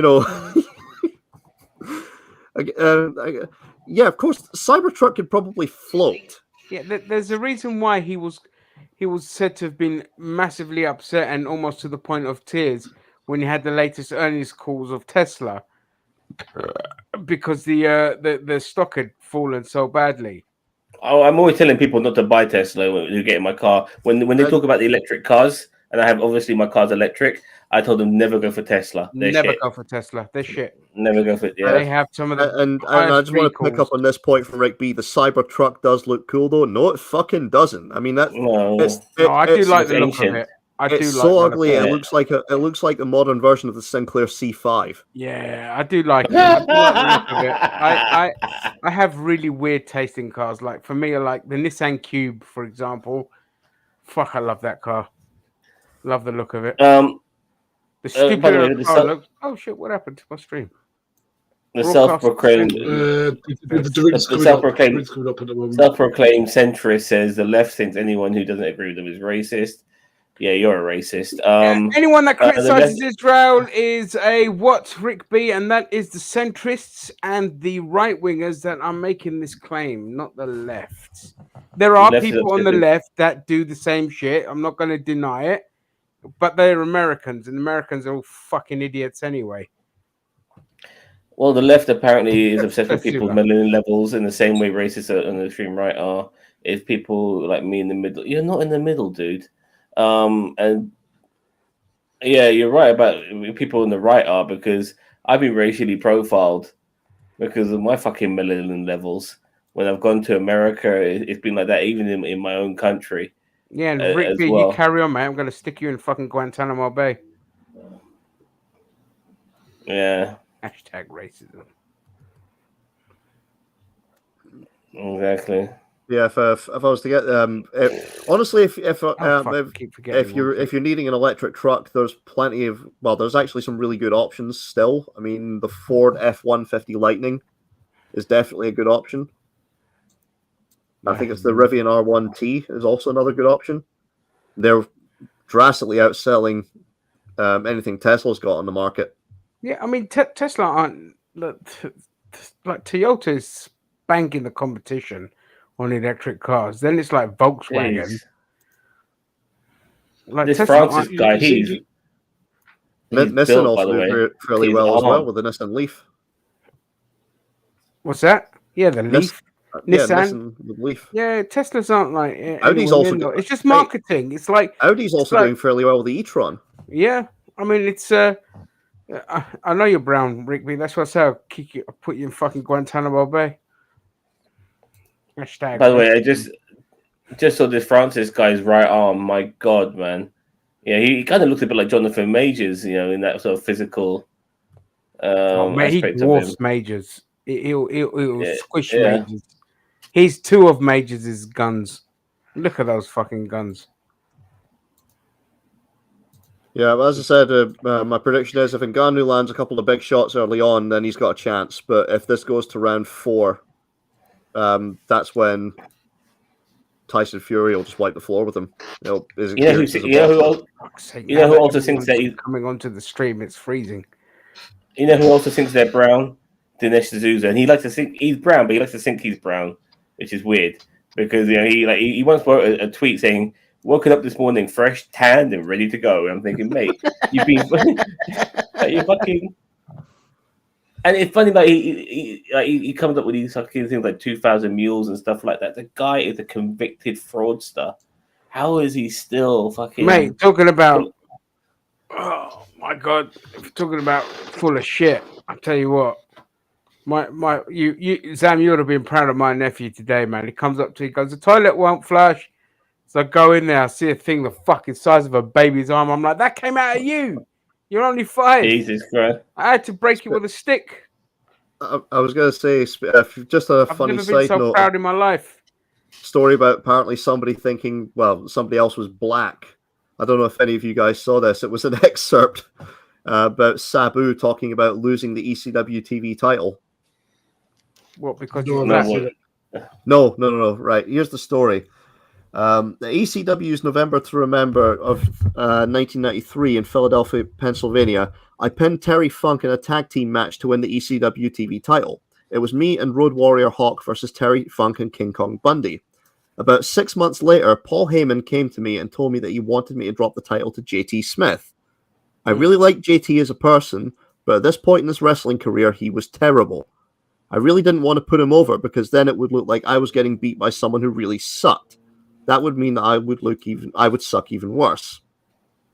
Look, Paul, I said, I don't mind dropping the title at all. I just don't want to lose it to a nutsack like JT Smith. Well, who do you want to drop the belt to? Paul asked. It's not about who I lose to in this case, I said. It's more about who I don't want to drop the belt to. Okay, so I'll even drop it to Taz if you want me to, I said, knowing he knew I wasn't a big Taz fan. Word got back to JT Smith that he would be getting the belt soon, but just he would not be getting it from me as we had planned. When he found out I would be dropping the belt to Taz first, JT came up and confronted me in the locker room. Listen, Sabu, he said. What's up? I am disappointed in you, he said. My head started spinning. I wasn't sure how I was going to tell him that I didn't want to lose it to him because he was so horrible. I took a moment to think about how I was going to choose my words when he cut me off. Well, is the reason you don't want me to win the title from you because I'm black? I shook my head. I couldn't believe what he just asked. What? I said. Taz is black. Wait, is he? JT asked. So a show in Philly on March 6th, 1994, I dropped the belt to Taz, and then he dropped it to JT Smith that same night. But yeah, Sabu thought fucking Taz was black. He was really even is white Taz? Like he's a white guy who's fucking tanned orange. A tanned white guy. Brilliant. Taz is. I thought he'd like, you know. No, Taz is a white Jewish kid who just happens to be tanned orange. Fucking hell. I didn't know that. Yeah. Oh, but I digress. How bizarre. That thinking Taz. Yeah, I don't. Yeah, up until now, I didn't even know what the fuck Taz was, to be perfectly honest. But then you see his son, and his son is like, just white and tall Yeah. and all this kind of shit, good looking and all this, and it's just Oh, like, by the way, Hook's got the still same fucking fucking killing it dad. in the ring. Huh? Hook is still fucking killing it in the ring. Hook's great. I mean, he recently teamed with Rob Van Dam, and Rob Van Dam's a guy I hope keeps getting booked by AEW. Yeah, well, Rob Van Dam's, he could still go. Mike Tyson, that is being greeted by lots of people. So, Yeah, because he's been training in Ngannou for the fight. Yeah. Okay. So it could be like Tyson versus Tyson almost. Cristiano Ronaldo. I knew Cristiano Ronaldo would be there. Rio Ferdinand's there. Just saw him very. Yeah. very There's a whole briefly. bunch of celebrities there. Oh yeah. I mean, most of the fucking football league in Saudi Arabia is going to be there for sure. Yeah, I wasn't surprised at all. The fuck has Ronaldo got to do with fucking boxing? Parade him out like a piece of meat. Well, and there's his missus. So no man has had a better was it eat your own words end of their career than Ronaldo, when he was like, I can't be playing in Manchester United because I want to be playing in the Champions League. And then he ends up here in fucking Saudi Arabia. Yeah, 500 million a year though.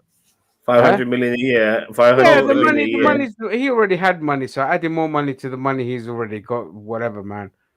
And by the way, if we're going to address the league out there, it has to be through this clip here from 44 Tunes. Is that the one that talks about the numbers? No. It's just it's the chant that it has to go every time that the Saudi Football League is mentioned. Oh, what's the chant? One second. One second. I'm going to put it on. One second. Okay.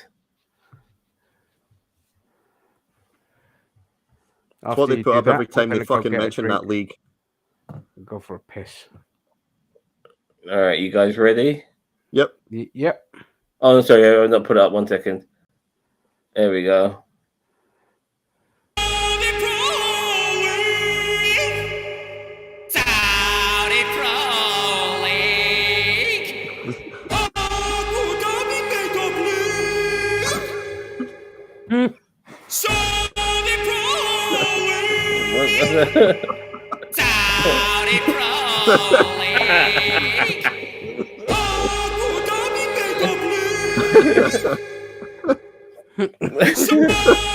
Alright, that's enough. That is fucking brilliant.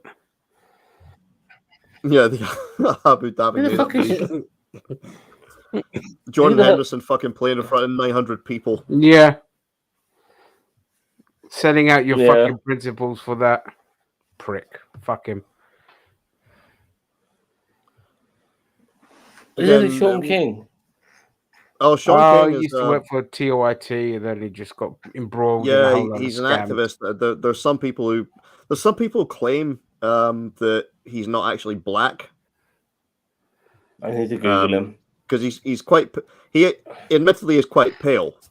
But I want to point out, I mean, the pro wrestler Tyrus is a black man. Yeah. He looks more Middle Eastern or Jewish. No, he's black. His parents were both black. Mm-hmm.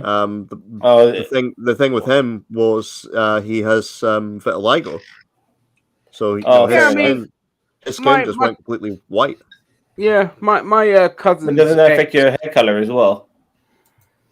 No. Okay. Not vitiligo. No, that's albino. It's just good. But no, my cousin's ex, he was like white as anything, and then his fucking parents come round for one of the kids birthday parties, and they were black as anything. You know what I mean? There's like both Jamaican. Well, have you seen Emil Smith Rowe's parents? Emil Smith Rowe's parents are both black, and and look at him, he's white as fuck. Is he blonde adopted, hair and everything? I'm not sure. You might Daniel be Vance was lurking, and you'll scared the shit out of me. That Saudi Pro League, yeah, I love it. Both of his parents are white. Rick B saying both his parents are white. You should have by the way seen the video where they were taking the piss out of the transfer market, and the Saudi Pro League basically bought all of Liverpool's squad. Yeah. Yeah. Right, I need to go to the toilet. I mean, and get myself they've done some other drink. funny stuff. They've got a series right now, The Frontmen, and they've been doing Saudi Pro League versus the rest of the world. So the high-profile footballers who are in the Saudi Pro League against the likes of Erling Haaland, Harry Kane, Darwin Nunez, Mo Salah.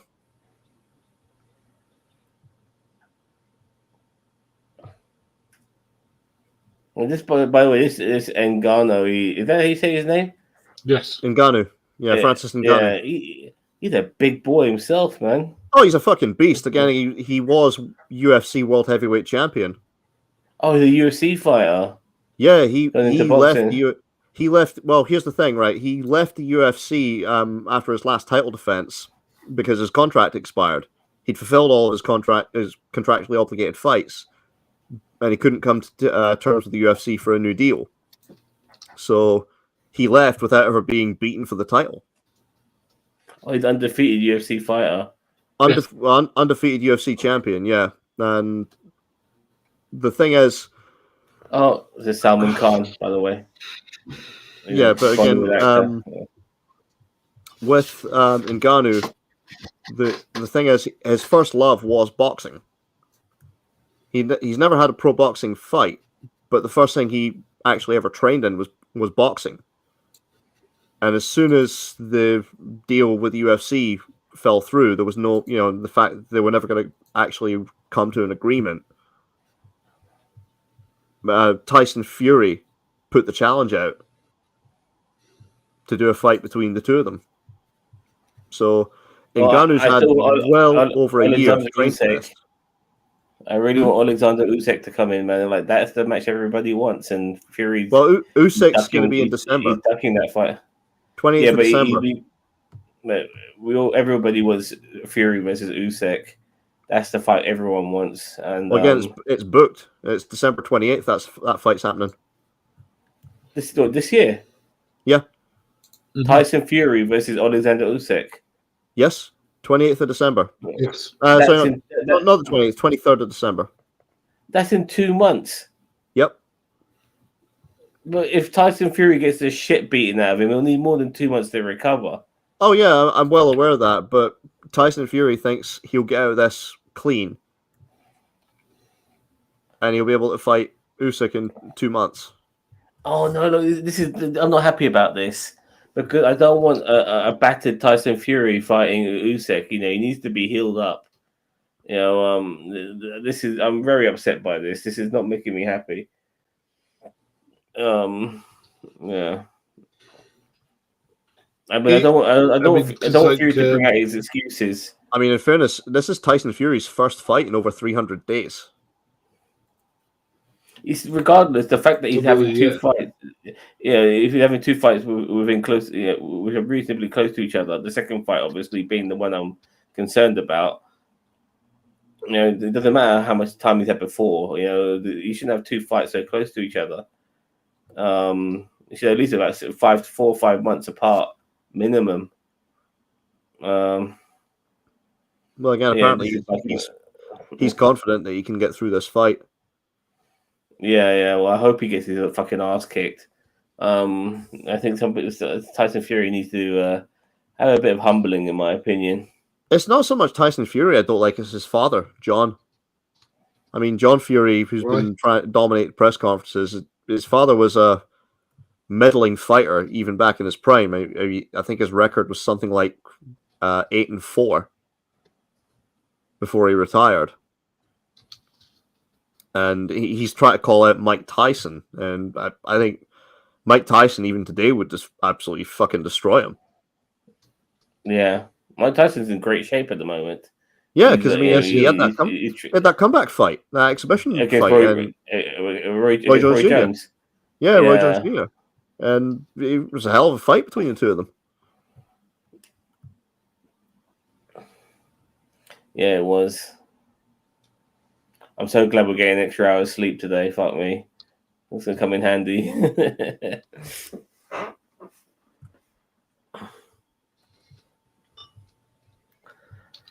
Well,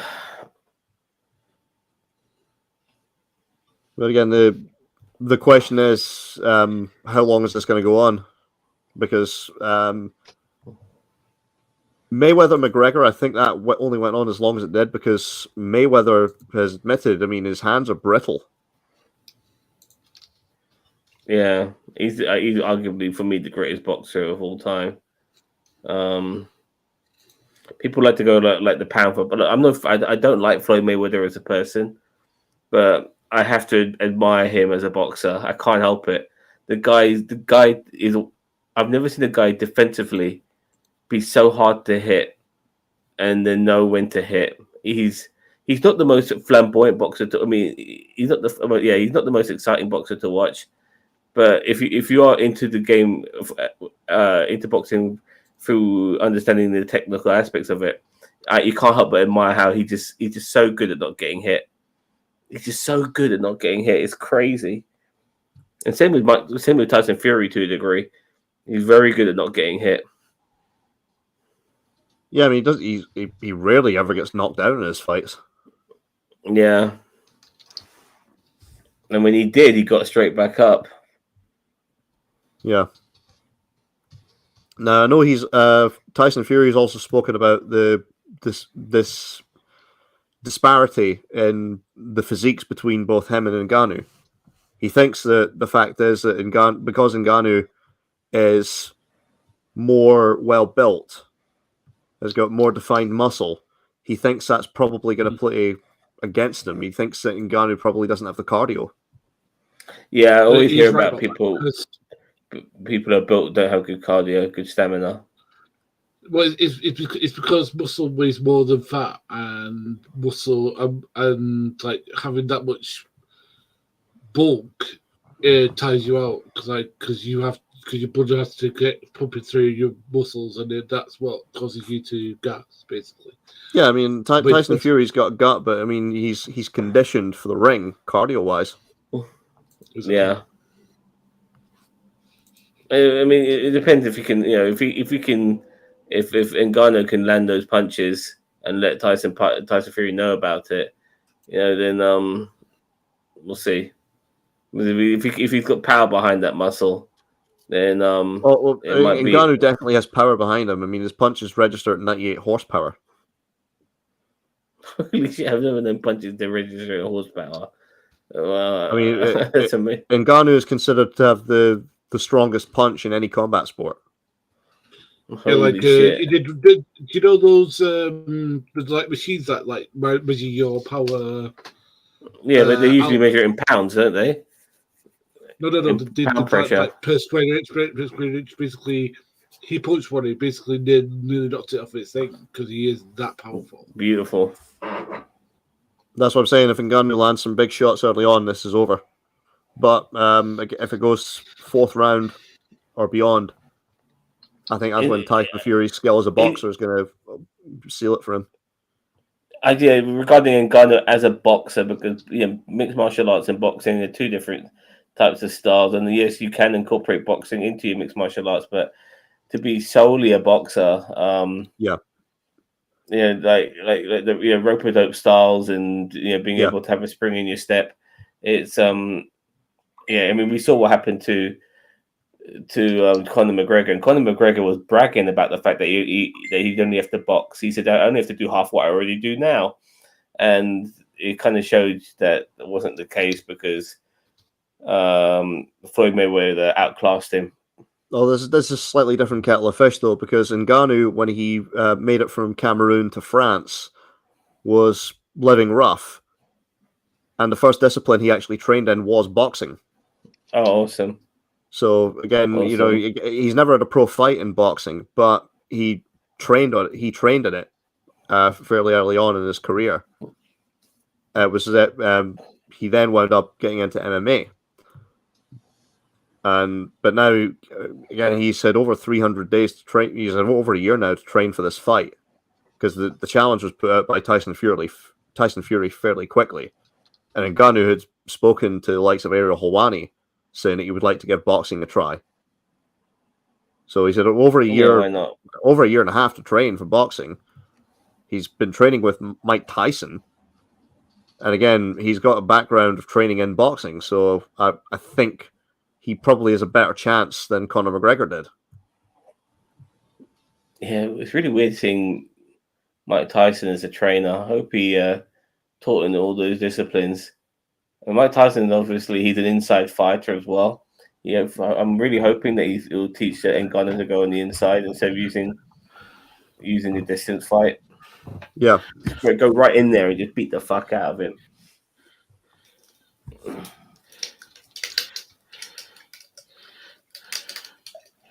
I mean, both of them are talking about knocking the other out. So both of them are going to go for big shots. Yeah. Let's see. It's been a while since Tyson Fury got a knockout win. It feels like that. I think his last 4 wins were knockouts. Oh no! Oh yeah! Fuck! Dillian White and what's his face? Derek Chisora. No, Derek Chisora. Deontay Wilder, the second fight I think was a knockout. The third fight went the distance. But 4 of his last fights I think have been knockouts.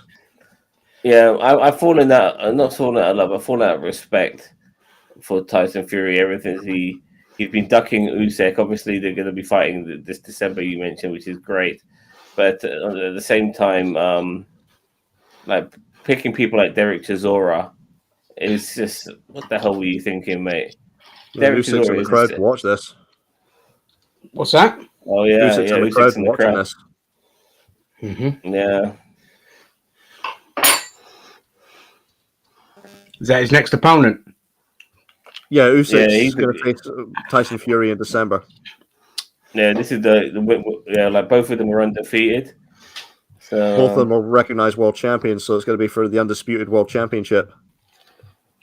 Right. Yeah, I was yeah, I really wanted at one point what's his name AJ Anthony Joshua to fight Tyson Fury, but Anthony Joshua is just shit. He is so shit. I don't care about Anthony Joshua anymore now. Or I mean, if anything, this Ngannou could be as close to what we can get as an Anthony Joshua style of fighter, like a big muscular dude. Well, and here's the thing: Ngannou has got some advantages over some of Tyson Fury's previous opponents. I mean, Tyson Fury normally has a very, very long reach advantage. This fight, his reach advantage is 2 inches. Yeah. Aren't they the same height? Or just by a couple of inches, 4 inches? Yeah. Tyson Fury's about 5 inches taller. But again, his reach advantage is only about 2 inches. So that's a lot. So it's going to be quite a close fight. This is not going to be a case of Tyson Fury being able to just outreach his opponents. Yeah. Well, they're about to come into the ring. And I think there's only like a 5 pound difference between them weight wise.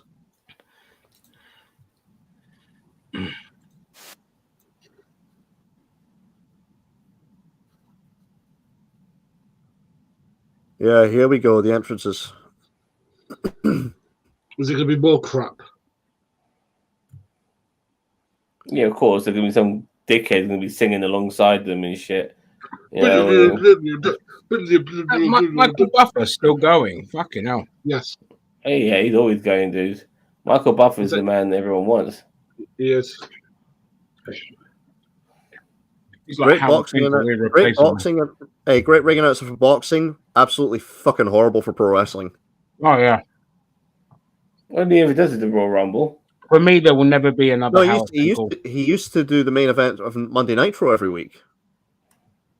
Really?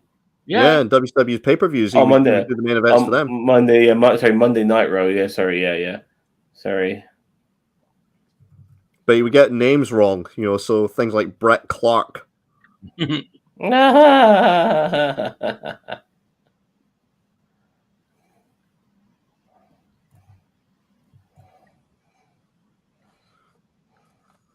God, this pop-up porn is driving me nuts. The arena looks Not like now. only like a small ring of people at their match.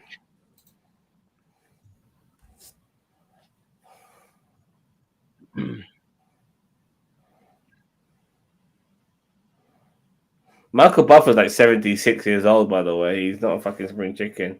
That's what I mean. That's what I mean. I can't believe it's still going. You would have thought there would be a successor by now. There probably will be at some point. I mean, they could maybe poach Bruce Buffer from the UFC. I have no idea. Is that his son? This is his brother. His brother? Where the fuck is Ngannou, man? Jesus Christ. I hate these fucking long walkouts. Well, again, I think they're drawing this out like WrestleMania entrances.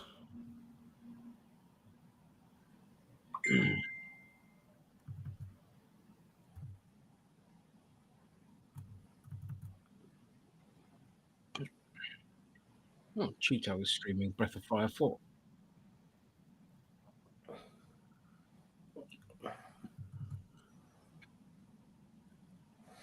All right, guys. I'm gonna be back in 1 second. Yeah, no. Okay. Yeah, he's going for a shit, and by the time he has it, Ngannou's probably going to be in the ring. Or halfway to it. Halfway.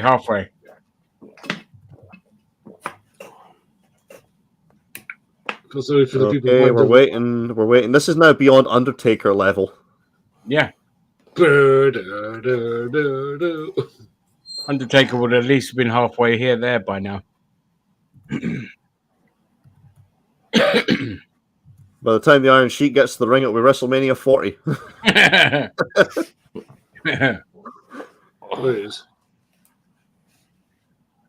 Oh, if he'd have lived, I don't think that's Ngannou. Is that Tyson Fury coming out? No, it's Ngannou. Because I saw Tyson Fury with a crown earlier. Oh. They're all cut out with crowns.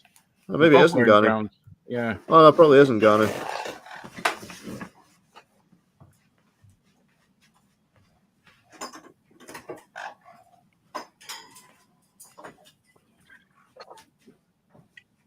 You can't use gypsy, it's derogatory.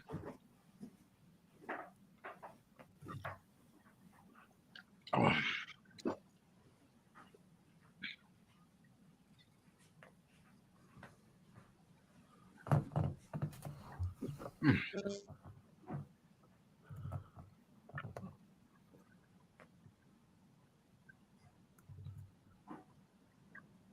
I wonder how much he gets paid per gig he does.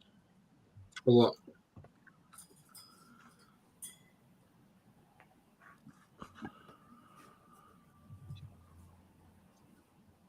God, the music they're choosing is so shit. Fucking Drake, of all people. Another fucking nonce.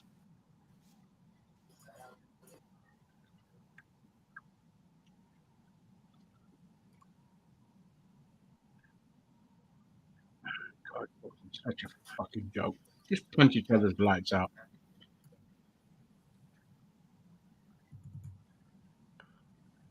So he comes with Tyson by his side. Mike Tyson is actually here.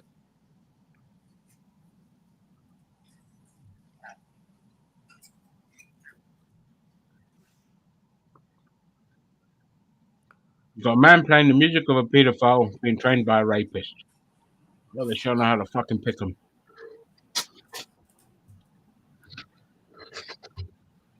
Oh, speaking of musical pedophiles, Tim Westwood. Oh, what's happened? What's the update?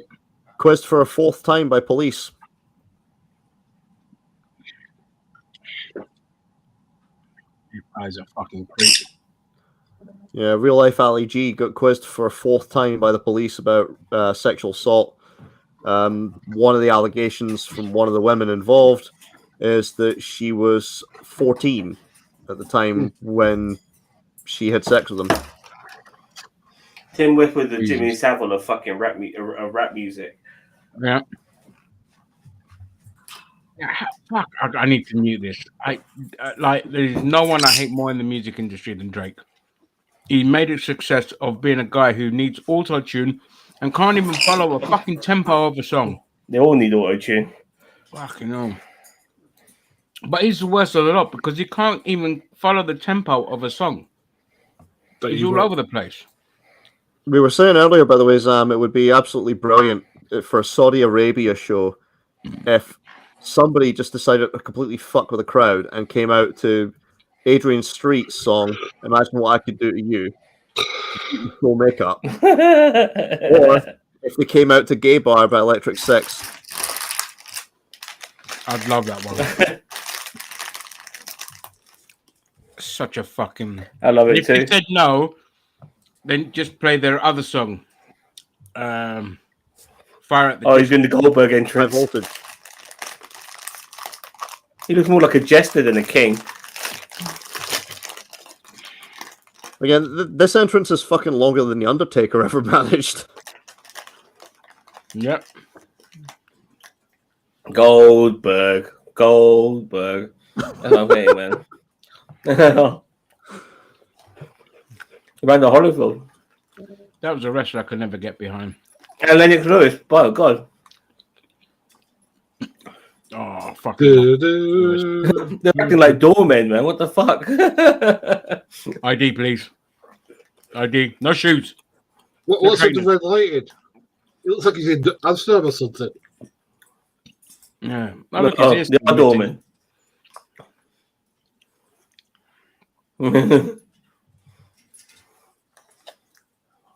Oh, Frank Bruno. And you look at the size of Tyson Fury's entourage compared to Ngannou's. Huh? Yeah. Mm.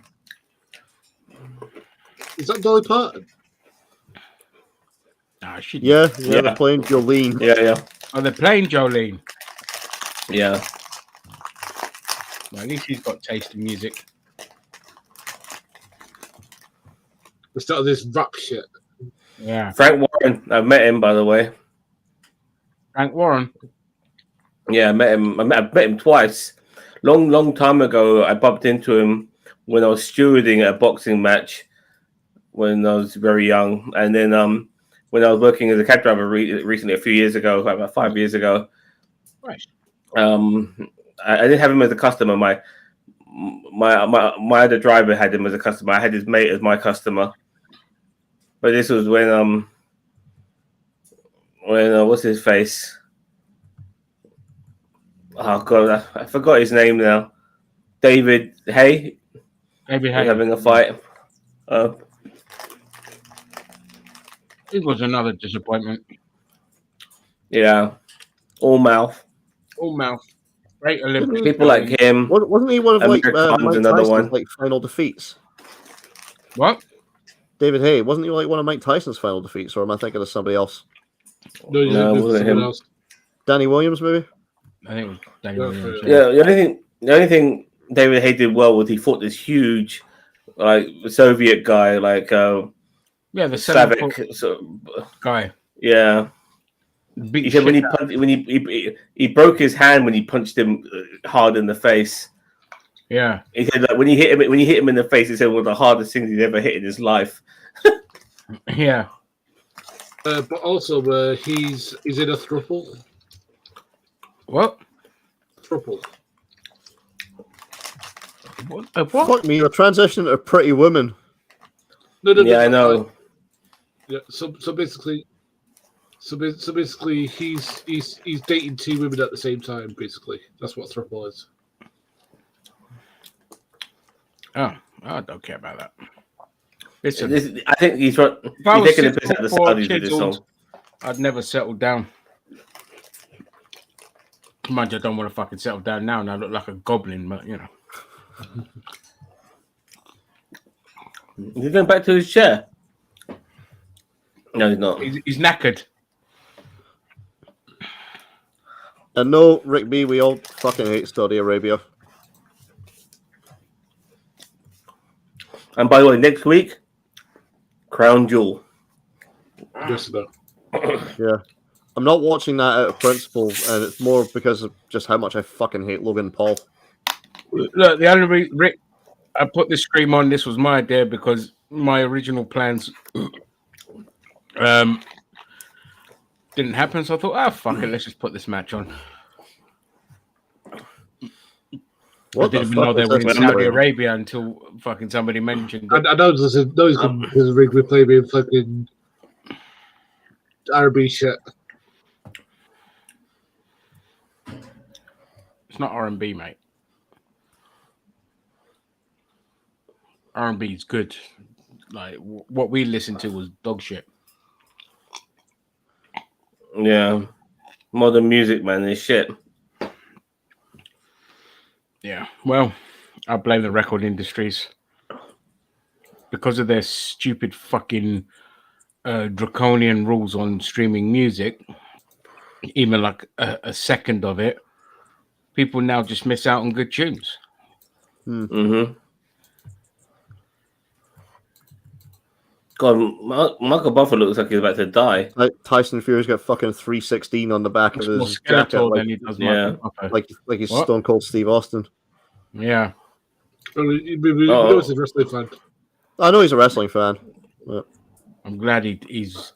I hope he doesn't go back to the fucking WWE. All right, guys, we need to stand up and salute the national anthem of Saudi Arabia. Who's we, mate? You got a in your pocket. You're the brown one. You stand up and fucking salute. No, look, we're all watching this together, yeah? Where's your prayer mat? We're all selling out right now. We need to stand up. You know? I've got a bad leg. That's my excuse. My prayer mat, I left it on the plane. Oh, for fuck's sake. And that plane's gone now, I take it. In the building. No, it's blown up. Yeah. I think it's get suspended. You know, look, I mentioned earlier, I never got a chance to finish this. I'm all good with politically incorrect jokes and nobody fucking cares and all of that shit. All of that racist jokes and all of that shit. It all comes from where it is in your heart. Like, if you are genuinely hating on these people when you say all these terrible things, then obviously you're a racist cunt. But I say all these terrible things because I like a good joke, and it doesn't come from a place of hate. Because when I make fun of certain people, and I make fun of their stereotypes and all of that, I don't hate them. I don't hate them. If I make fun of a Scottish person for being Scottish and all that shit, and their fried Mars bars and all of that bollocks, yeah, it doesn't mean that I actually hate Scottish people. I'm just making fun of a particular aspect about them, if you know what I mean. I think that's fundamentally important when it comes to this day and age with all the political correctness we have. Look, I've said it once, I say it a fucking million times. I don't give a fuck if it's like, I know what my social circle is, where I grew up, and I don't like outsiders making assumptions about me when they don't know me in real life, like, kind of thing. So I'll say that, whatever. I won't go down the N word. Like, I'm not that fucking stupid, but I just, if it makes me laugh, I don't care. There's also certain things where context matters. I mean, of course. Warren Mitchell, who played Alf Garnett. Warren Mitchell, who played Alf Garnett, for example. I mean, he was a Jewish man. He didn't really fucking mean it when he would, in character as Alf Garnett, say Hitler had a point. He didn't fucking mean it. There's a massive difference between him doing that and Bernard Manning doing jokes where he literally is just describing black people as being thick and monkeys and all that other stuff. Yeah. Exactly. Context matters. And I think you can't see any women in the audience. I've already seen a few, by the way. We've seen a few, man. Ronaldo's wife is there. His wife is in there. Yeah. Girlfriends are there.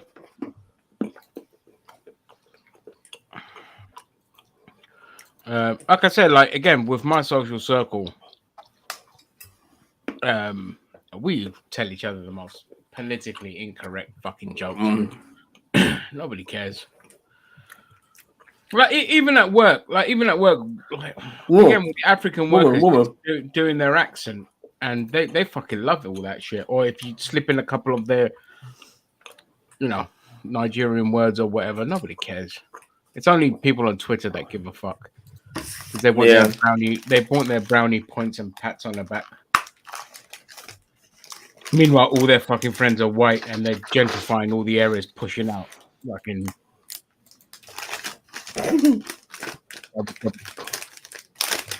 Oh, I suppose I'll go put an orange t-shirt and go face the oil.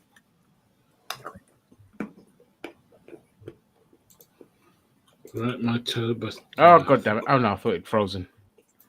Start the fight. Oh, my God.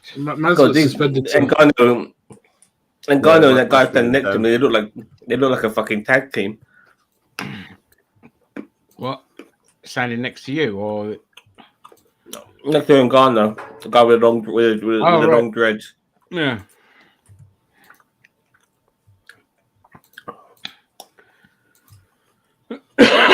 Here we go.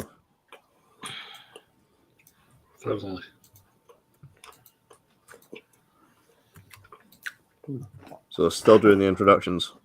Yep, still there. Mm-hmm. God damn, I fucking hate boxing. You know what cracks me up is for a nation with the worst attention span, sorry. They sure do like to draw these fucking things out. Mm-hmm. I'm talking about the Americans, because this is a whole American thing. Like, if you look at British boxing back in the day, it was just like, here's a song, get to the ring, beat the shit out of each other, the end. Mm-hmm. I mean, it's almost midnight here, and they're 2 hours ahead of us. I didn't know it was... What? It's almost midnight here, and they're fucking 2 hours ahead of us. Yeah. Or 2 or 3 hours ahead of us. I think they're only 2 hours, because Israel's only 2 hours, and they're just like... Oh, fair enough. Yeah. Look at the guy behind him, man. He's huge. The bold white guy. Look at him. Fuck me. I 100% agree. There's so much man meat in there right now. It's incredible. You have some tablet. He's only 2 years younger than him. And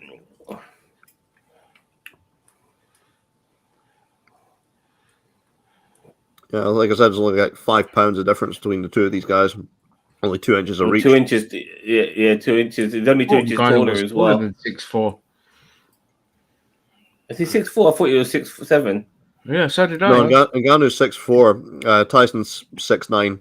It's the reach, though. Yes, the reach. Again, Tyson Fury has usually had a good 8-9 inches reach advantage over his opponents. This time he's only like 2 inches. Oh, look, there's Sugar Ray Leonard. Yeah. Hey, look, women. All right. They find to take the piss out of people. I just call it fine to celebrate and take the piss out. Also, my God. Yeah. I've got muted while I do all this shit. To be honest. But the man his best friend was his Muslim next door.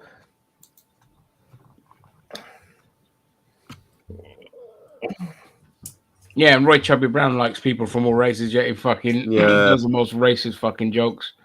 Yeah, get fucked, Rick B. Jim Davis said, "Oh my God!" Even I heard some of his stuff. I heard him say the P word. Yeah. He said he saw he pointed out to an Asian person in the audience. He goes, "Shop closed early." Then I laughed my ass off, man. Yeah, there's other stuff where he's really fucking gone overboard with racism. I mean, Chalky White, for example. Yeah. Well, here we go. Round one's underway. And his whole stance is very UFC like. No, it's over. Nganou's on the floor. No, I'm joking. A couple big jabs so far, but otherwise. And Ngannou hasn't got his hands up. Right. Oh! Yep. Nice big swing from Ngannou. Yeah. See what we mean Like I said, about punches. I think he's going for an early knockout. Yeah.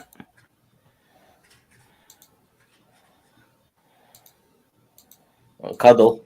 Yep, cuddle. Cuddle time. I always thought people should go for Tyson Fury's gut. They should go for more body shots when it comes to Tyson Fury. Well, it's got more protection there. But you wind him, you know, and you. Oh God, no! Of course I'm going to stop. Oh no, fine.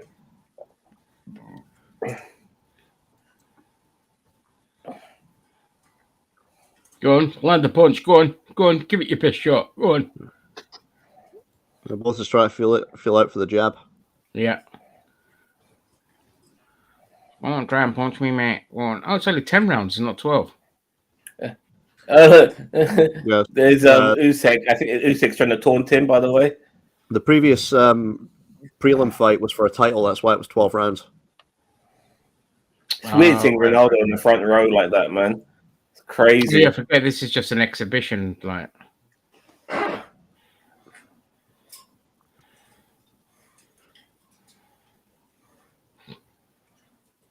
Come on, Fury, you can fucking knock this guy out. I hope you don't, but Yeah, I think Ngannou's going for the body shot. I think Ngannou is going for body shots. yeah.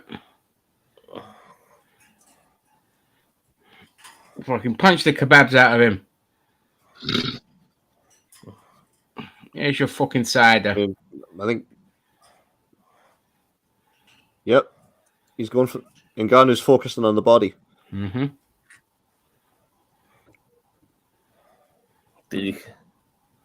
Oh, nice big right hand from Fury. Yeah, he's just so good at avoiding Fury.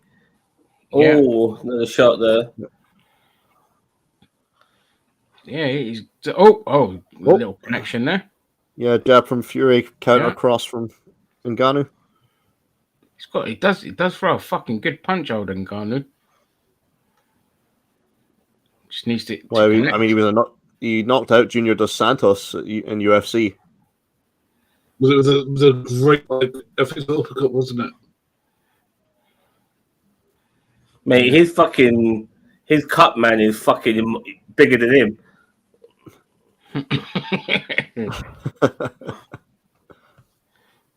This cup man is going to be Thingy's next opponent. Yeah.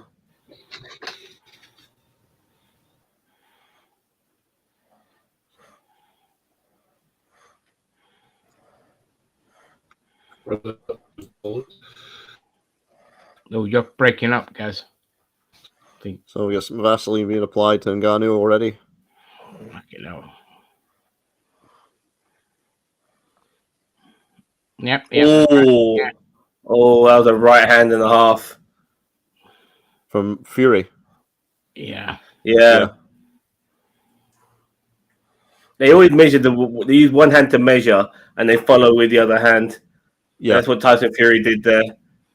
I said Fury's got the advantage. You know, I think he'll outbox Ngannou, but Ngannou, it's if he gets one or two big shots in, that might be all he needs. He needs to go inside more, man. And that way Tyson Fury's reach don't mean shit. Again, it's No, reaching because shit Fury's anyway, got, so a it's only good, about he's 2 got a inches. good fucking uppercut as well. Yeah. So even going inside, it's just not.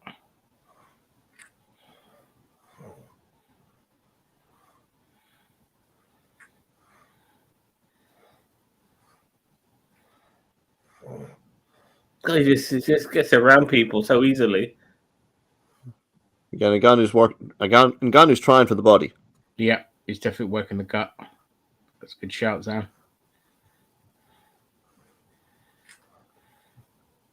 I'm loving these shots so far. He's got him in the corner. Go for him, man. So, good. I mean, he's left. And he's connected with the body blows. Oh, nice. There Nice you uppercut go. from Ngannou. Yeah, nice uppercut. Nice body blow as well.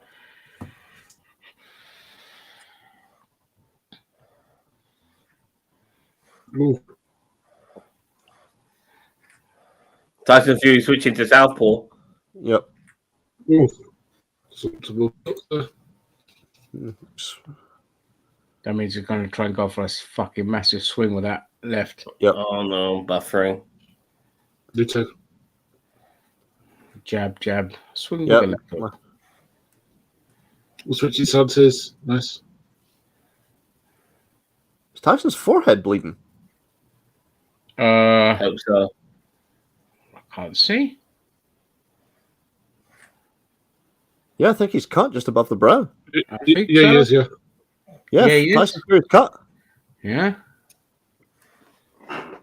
Ngannou's got something to work on. Oh.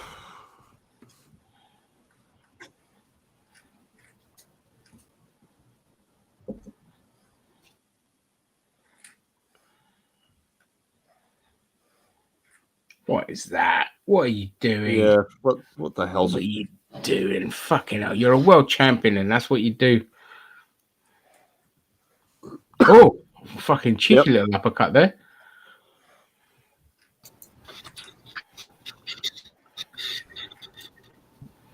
Ngannou's doing well. He's doing great, man. He should have fucking gone for boxing rather than UFC. Ngannou.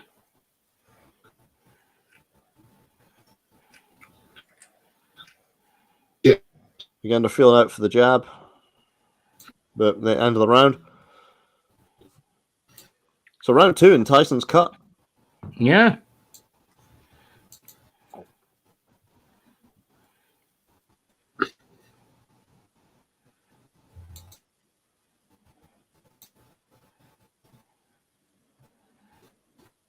John Moxley entered the fucking chat now. So, oh, blood.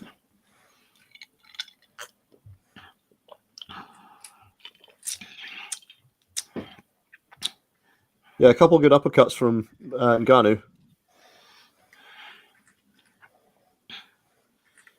Yeah, oh there. That's where he got him. Yeah, I think so.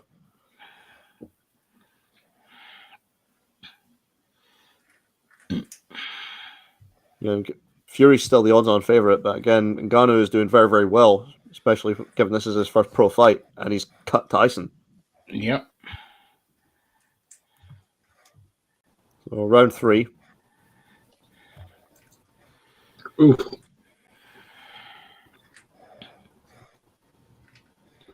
Okay, nice shot to the body. Ooh.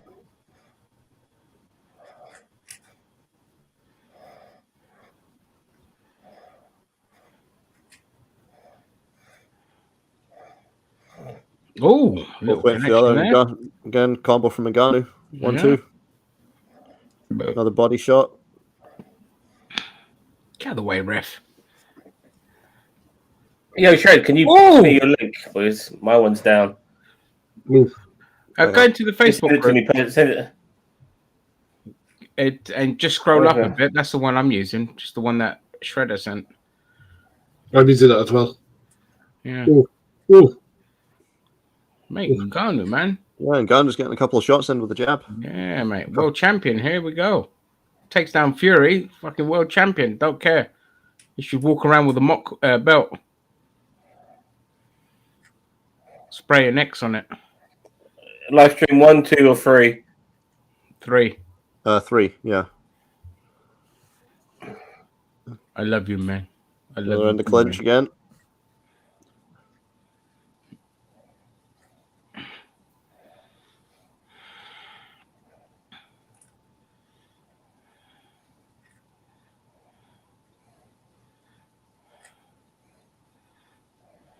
Again, they're both just trying to reach for the jab. Mm-hmm. 1 minute, 10 seconds. Yep. Nice shot on from Ngannou when Tyson went for the clinch. Yep. He's going for the Philly shell style as well. He's like showing his side body, giving Ngannou less to hit. Your mic is all choppy now, Zan. Sorry. So we got another clinch. Referee's breaking it up.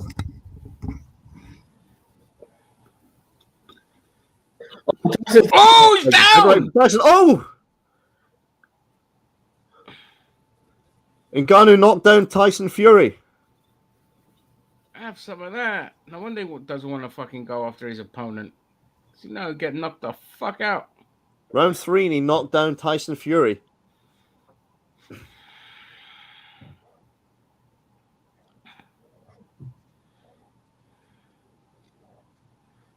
We might be en route to seeing an upset. Mm-hmm. Oh, wow. Ngannou. 10 seconds left in the round. Don't get cocky, no. Tyson Be Fury's careful. going to...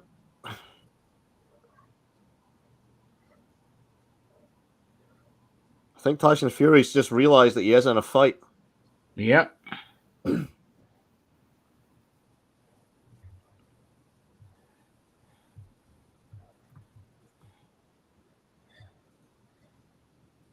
That was pretty decent, actually.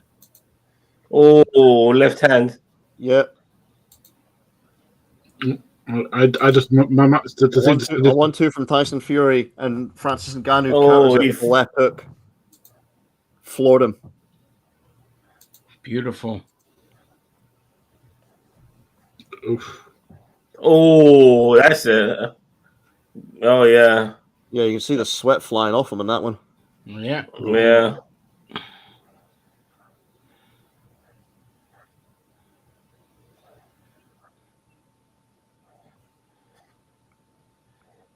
Oof. Fucking pissing it outside. I wonder what Usyk must be thinking seeing this. He'll be like, I'll fucking have this cunt in the second round. Look at that. Punches in the last round. One punch landed. Fucking hell. And that's all it took for the knockdown.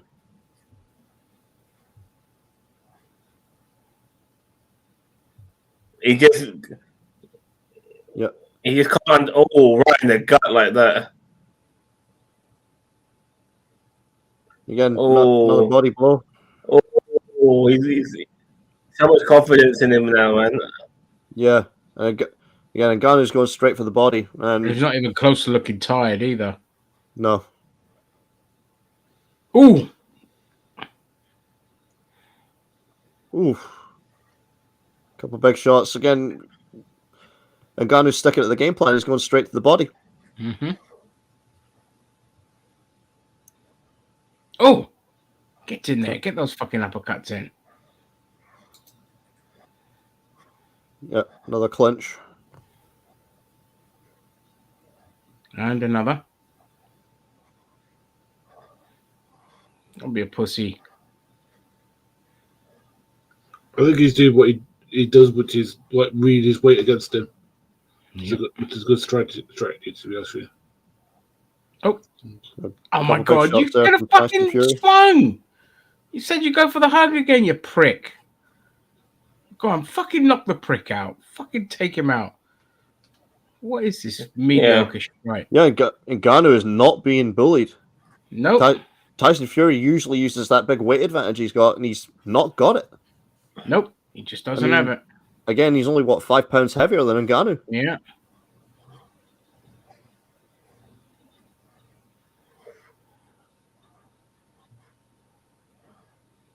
Again, Ngannou's swinging for the fences. He's going for the knockout. Yeah, he doesn't want to gas himself out, though. Mm-hmm.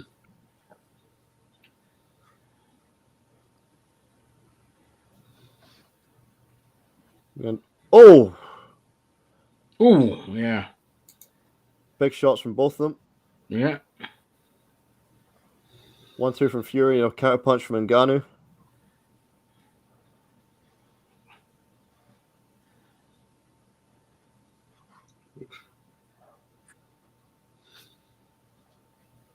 Tyson landed a couple of jabs.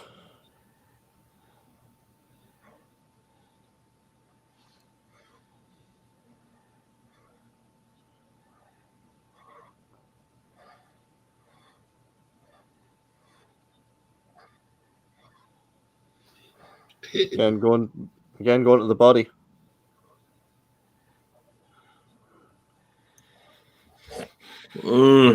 Let's see. Ngannou doesn't want Tyson Fury to come back.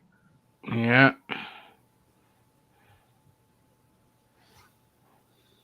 Jeez, the odds on Tyson Fury fucking slashed. Mm-hmm.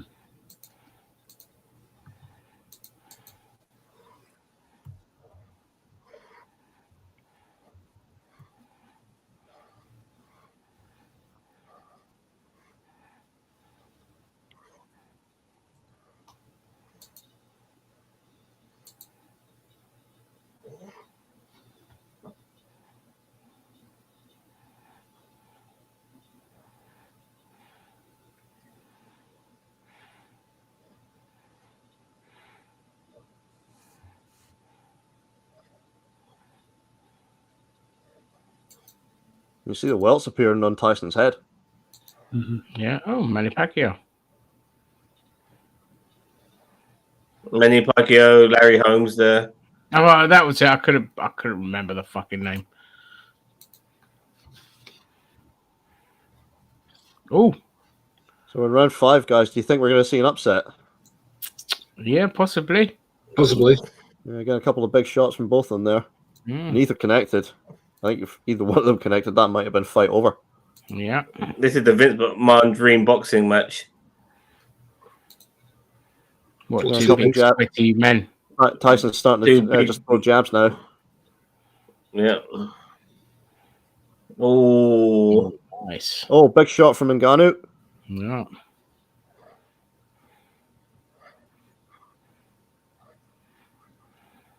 I think Tyson's going for the head, to be honest with you. Couple jabs from Ngannou. Mate, Ngannou's been fucking world class. Mm-hmm.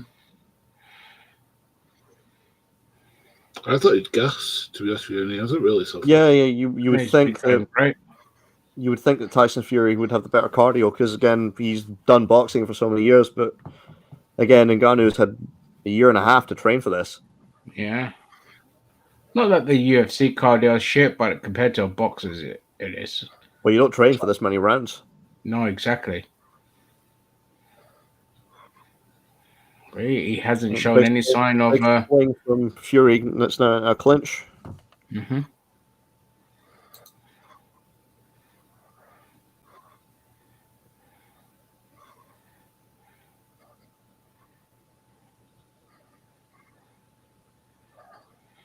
Yeah, it's looking like Ngannou might be. He might be too focused on getting the big shot in. Yeah, he needs to go for those jabs a bit. Focus in getting that fucking big shot in. He should chip away at him, man. Yeah, exactly. Chip away and smack the face. Get those continue fucking... going to the body. I mean, that's been working for him. An uppercut. Yeah, it got him as well. Well, grazed him, but still got him. He's measuring him. Yeah, the measuring the jab.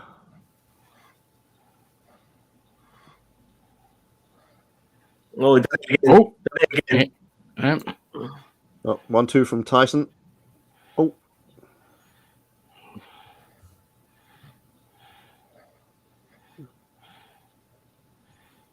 Ngannou's got a hell of a chin. Oh, mate. Yeah. He's a beast, man.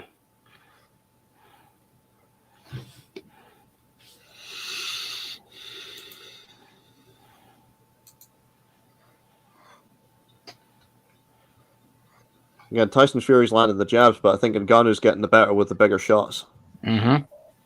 If this goes down to the wire, mate, Ngannou's going to win this on points unless more dodgy bullshit. I don't know, man. I don't know. I think Tyson might have been landing a few more shots, but Ngannou's landed more knockdowns.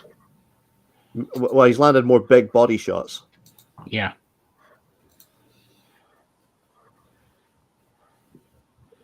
31% from landed. Yeah.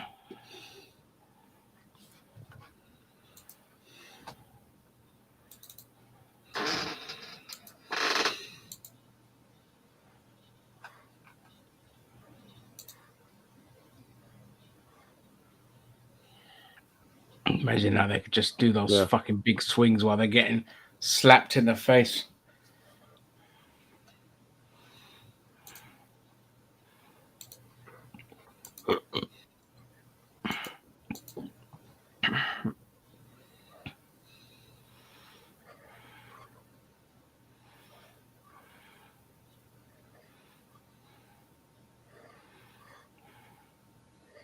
December 23rd. Yep. Right before Christmas. What the fuck was he thinking?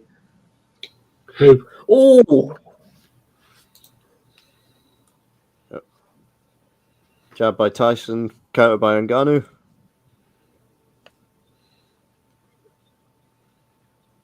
Again, Ngannou just needs to stick with the body shots. Yeah.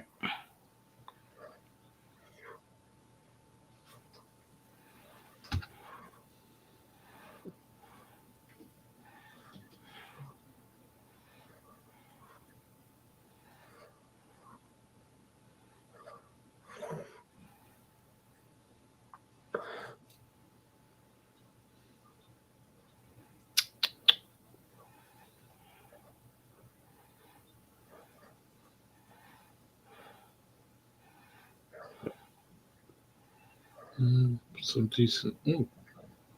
get the fucking headlock. Again,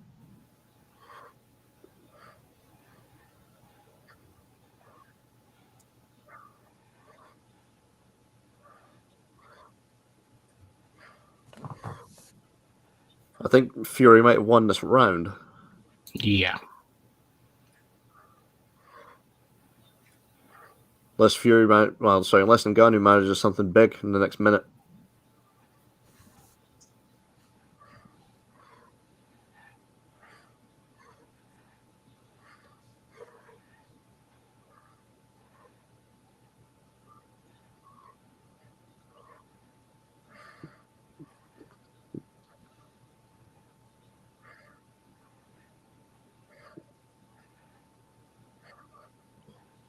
Ngannou's managing to land a couple of jabs at least.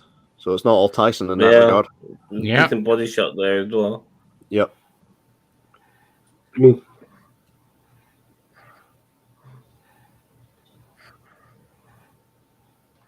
He swings that left arm a lot. Yeah. Because I think he's setting up for his right. He's wanting that big power shot with the right. I can't tell something. He's leading with his left. Yeah. He's fighting orthodox. Yeah.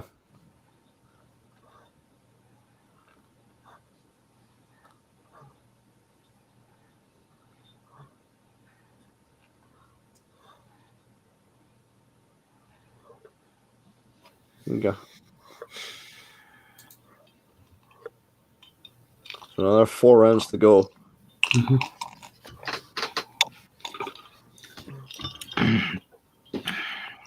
Yeah, Ngannou is doing better than I gave him credit for. Me too. He's breathing though. He's breathing. If he breathes his mouth open, he could be in trouble because if Tyson is not the mouth, it could be. Mouth is open and he's breathing. Yeah, if he's getting gassed, it could be. Well, we'll see how Tyson's doing in his corner. That's why Tyson performed better in that round. Probably, maybe he's starting to get tired now. Fury's not breathing heavily at all. Well, we didn't see the camera focused on him a hell of a lot in that Justin round. Timberlake. Oh, dirty bastard! Oh, yeah, caught him right with the elbow. Yeah, dirty bastard.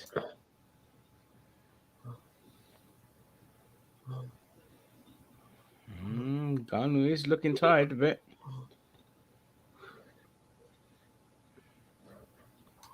I think Tyson's going to take him to the round 8 or 9 and then try and go for it. I'd love to see fucking Tyson responding to that at the end of this. Yeah. The fact he appears to have deliberately fucking thrown an elbow. He's fighting southpaw. They're both switching all the time. Mm-hmm.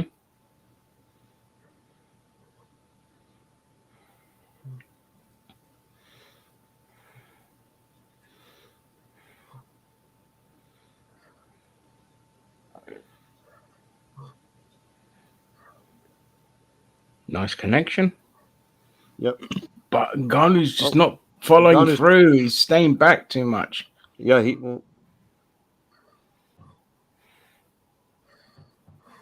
I think he knows that Tyson could potentially, get him with a big shot. Yeah. I'll tell you what have I got I mean, my you crowd, bro? look at the way Tyson counterpunched against Wilder. Yeah.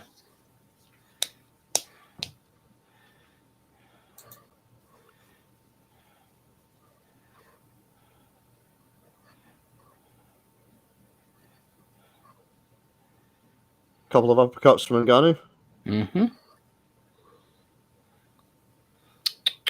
Was that another cheeky little elbow there?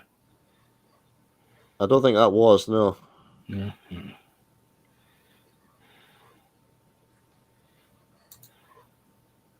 Oh, we're going down. Down. Oh! Tyson went for a clinch, wound up on his knees.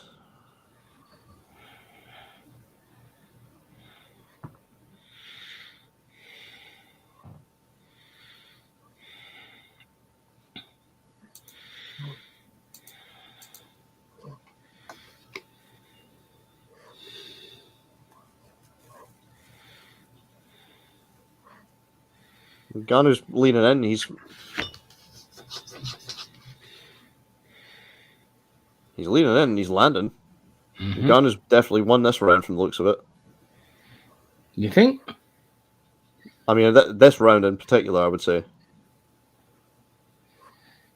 Yeah, well, he got a couple of good little uppercuts in there, a couple of little jabs. So, A couple of uppercuts, but he's also he's been sticking the jab. He's been going forward.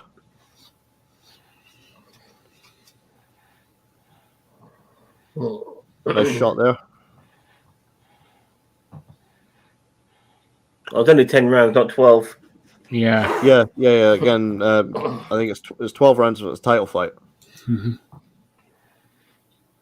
But this is not, because obviously it's Francis Ngannou's pro boxing debut. Yeah. Pro boxing debut against fucking Tyson Fury, for fuck's sake. And, he's holding his own. Mm-hmm. Yeah. Yeah. Well, Tyson's got a little bruise on that eye as well. Oh, his eye's swelling. Yeah. In my opinion, I think Ngannou needs to knock him out. I think Tyson Fury still. I think Tyson Fury's still ahead on points. I agree. In my opinion, I think he's been winning more rounds because obviously round three, Ngannou won, but I do think every other round other than that third round where he knocked him down, I think Tyson Fury just been a little bit better. I think that past round Ngannou was outboxing him. Past round, I would say 2 rounds at least have gone to Ngannou. Yeah.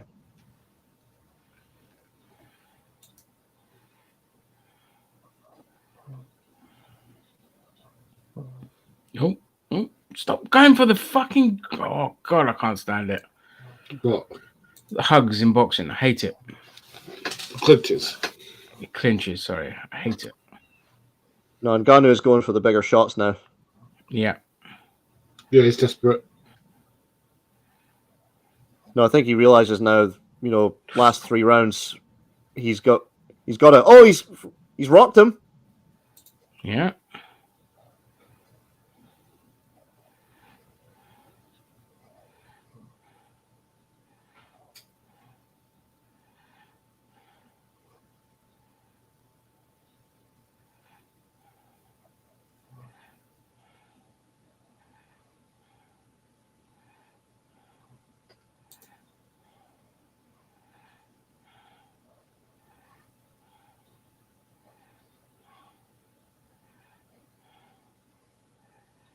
Get another clinch.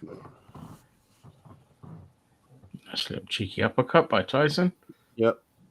That is allowed.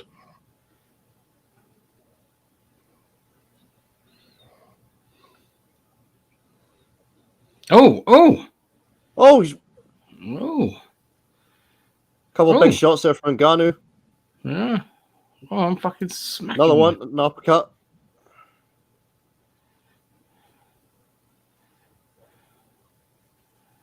Oh, mate. Oh, he's definitely taking...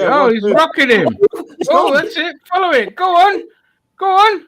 hit him. Go on, that's it. Uppercut. Don't stop. His head's just there for the taking Ngannou's right fucking now. dominating him. Yeah. He's there for the taking. Fucking go in. Jab.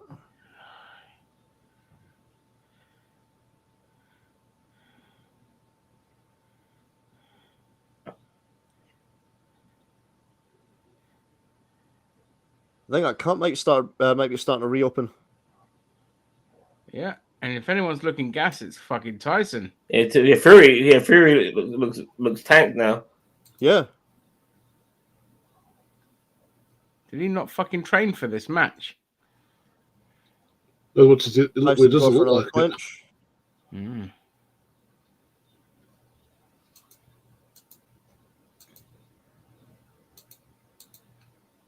Yeah, Tyson's sucking wind now. Yeah. He's trying to throw a couple. He's trying to throw a combination. It's not landing.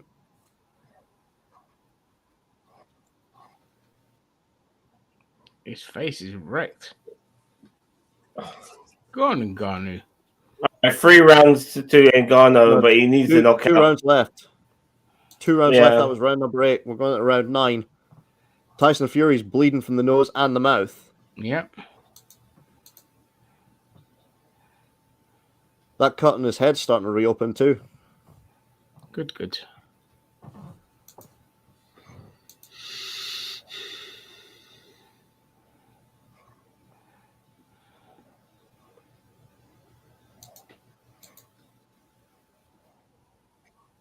Oh, yeah. Easy them. Big left to the head. Another one. Then a right. Yeah, he felt that.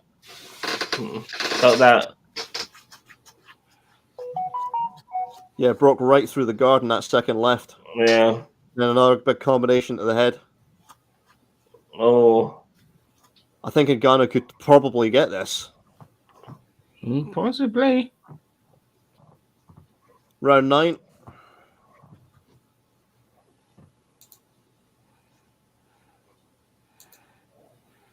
Another big shot by Ngannou there to the head. He's definitely going for the knockout. Yep. Is he going to put himself out? Ngannou's just like a fucking piece of iron, man. You know, it would be poetic justice if he got the knockout, especially after Tyson's the one that threw the bloody elbow. Yeah. Yeah. Tyson Fury, a couple jabs, and he gets countered by a cross. He just swallows up all his punches.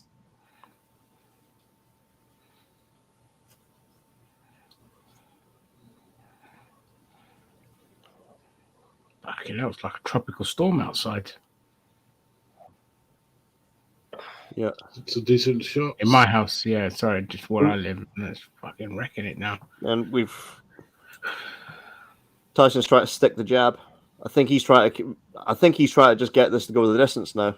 Yeah. Yeah. Because he probably thinks he can win this on points. But in Ghana, all it's going to take is 1 or 2 big shots, and that'll be it.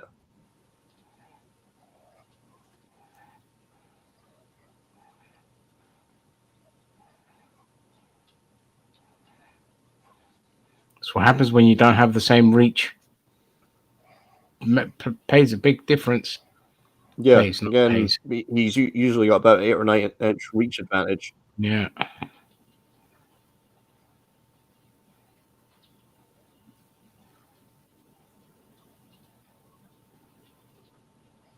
Fucking hell. It's like someone just left a tap on in my house.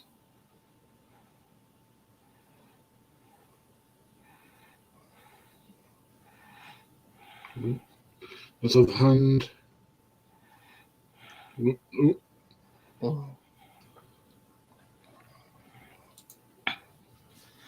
Next round, I hope Francis just goes for it. Might as well. What's he got to lose? Oh, apart from not having a good record. No. I don't think he gives a shit about that, to be honest with you. Yeah. You're right.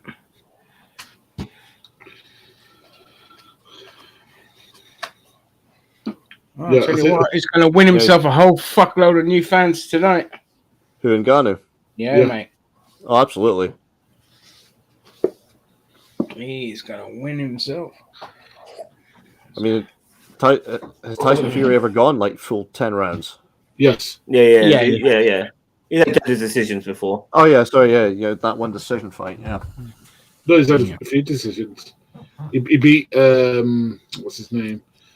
What are the brothers? What's his name? Klitschko's. Yeah, with the Klitschko Yeah. brothers, he beat it by decision as well. Mm. And that was a pretty decent fight actually, because Klitschko kept going for the knockout, and he just kept countering it. So He's like, no problem. I take this piece of shit. Again, I hope Ngannou comes out swinging this round. Yeah. Usyk's got to be thinking he's got this in the bag now.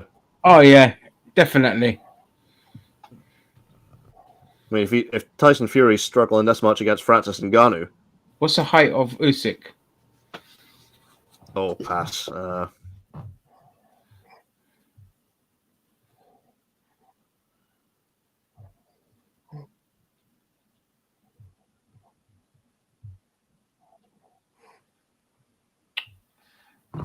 No. On the last round, you son of a bitch. Which one are you guys going for? Same Oh, one. back is back. Yeah, same one. Just to hit a refresh. Right, Usyk's got 78-inch reach, so Tyson Fury has still got a good 5-6 inch reach advantage. Yeah.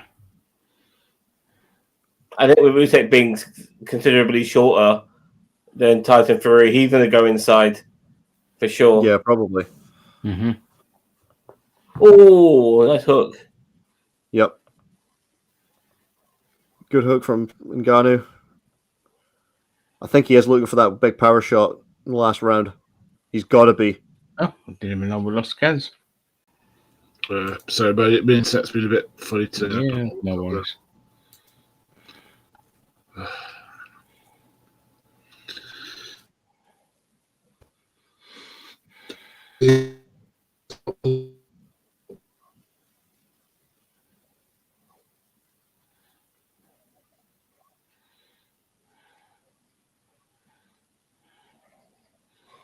God's sake, come on.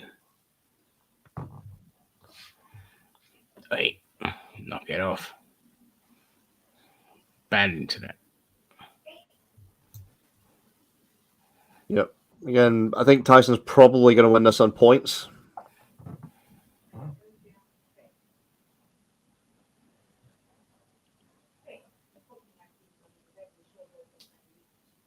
Yeah, Tyson, I think, is definitely going to win this on points, but Yeah. Ngannou has got nothing to be ashamed of.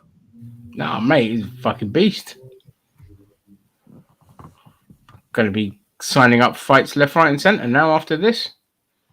Yeah, I mean, Ngannou did say that if it wasn't Fury he took on in his first fight, it would he'd be looking at somebody like Deontay Wilder. Oh, there you go. Is Deontay still going? Fucking hell.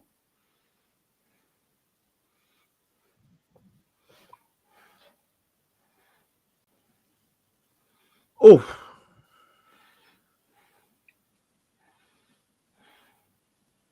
Yeah, nearly connected with a Superman punch there. Yeah.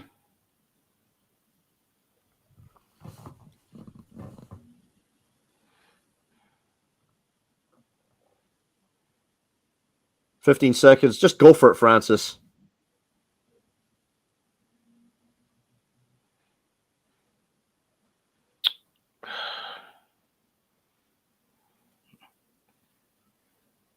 That's it. Oh, no. Nice jab. It's gone the distance. I still think Fury won this. Yeah, yeah. Well, let's see what the scorecards say. Yeah.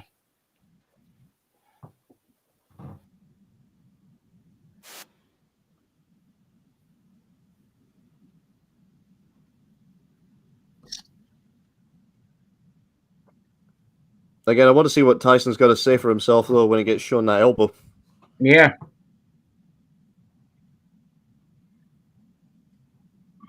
Because everybody thought it would be... No, we're going to find out in some moment, Space Nuts.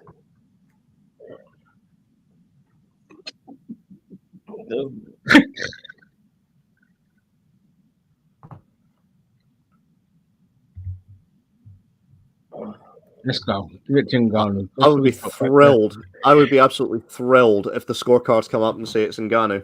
Oh, I'd love it. Love it.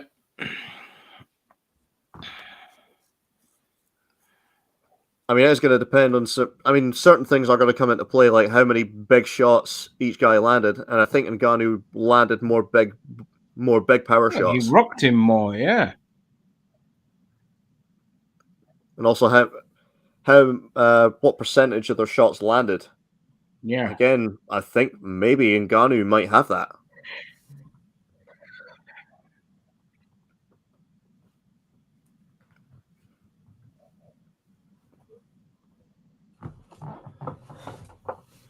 So Look at those white people holding Cameroon flags.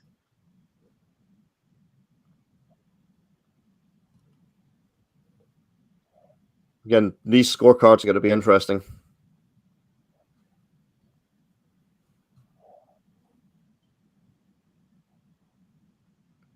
Because Ngannou definitely won round 3, and he definitely won round 7. Yep.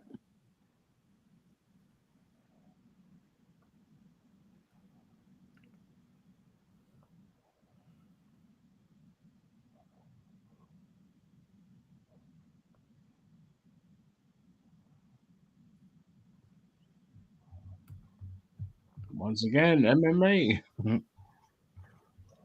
If Tyson lost, I think he would appeal or go with it. No worries, Beetle. I don't know. When it comes to Tyson,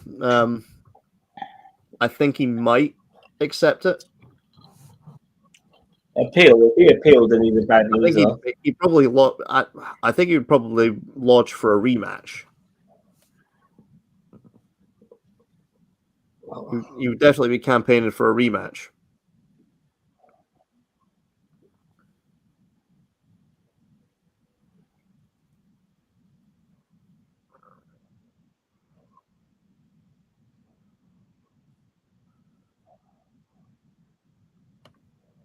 Mate, Yeah, I we wouldn't be still fucking we parading still around need with to hear that what kind the of hell these confidence judges' after that. Oh, scorecards this are. is like Rocky. This is really like Rocky Balboa, right? I mean, the first Rocky movie. Yeah. It really is.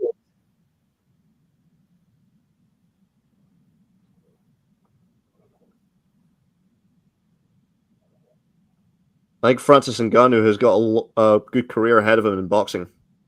Right, big time. But he's already 37 though. Or was it 34? He's 37. 37, yeah.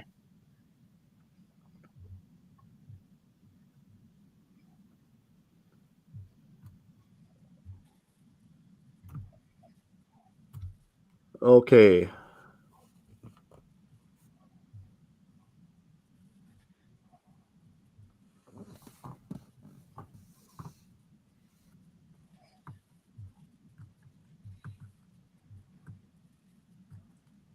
Woo! You got one for Ngannou. Oh, that round 1. 96-93 Fury.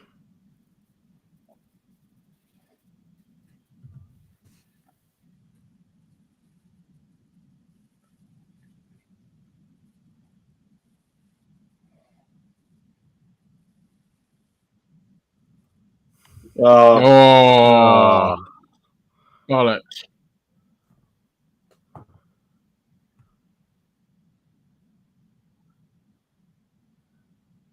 Yeah, don't worry. We'll give you more money. But I mean, only one judge Points. had more than a point in difference. Yeah.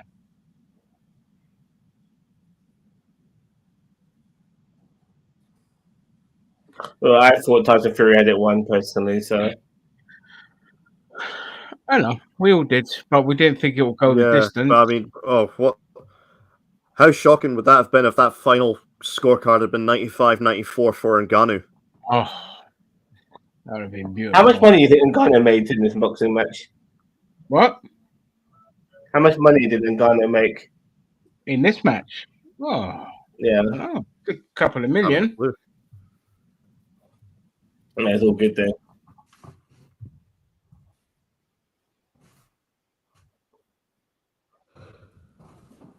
Excuse me.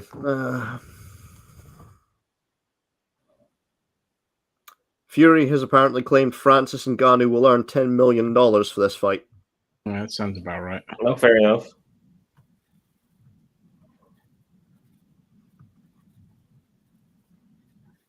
So Fury will In take fact, 50 million. It's a hell of a leap, though, because UFC, Francis Ngannou's highest payout was 600 grand. Yeah. I mean, this has made him now. He's set for life with this. Yeah. Just this one match.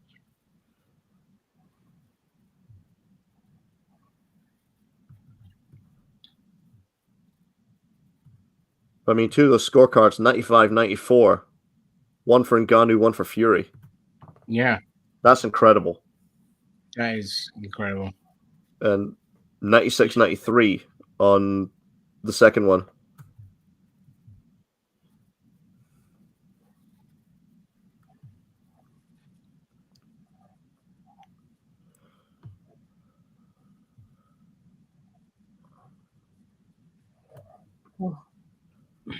The question is, what's Usyk thinking now?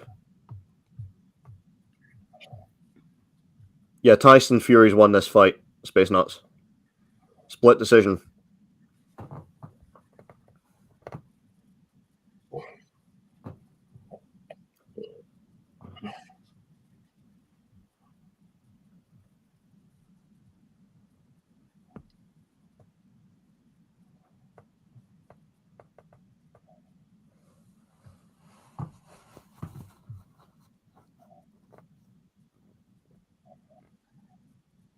Very close space. Surprisingly so.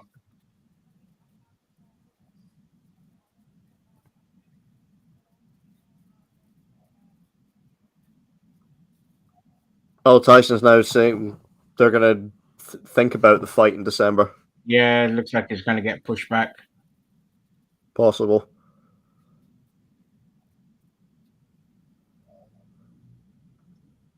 It's a Rocky IV situation, man. They're all cheering you on.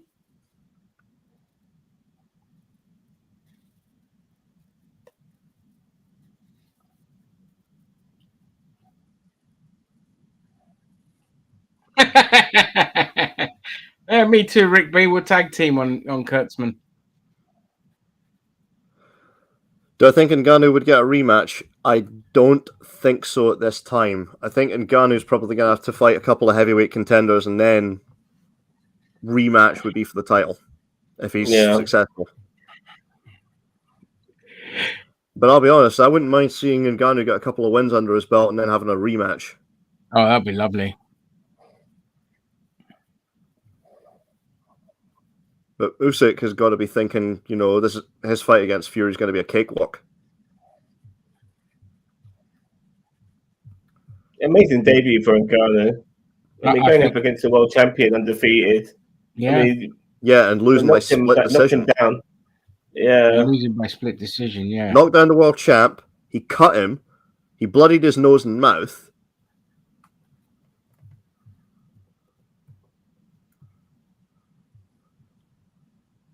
I'm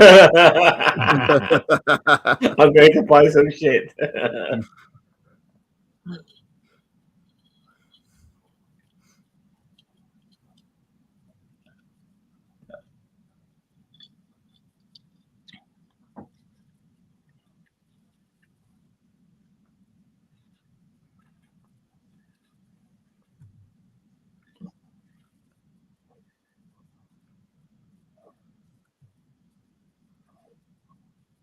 His training camp was 3.5 months. And that is mental.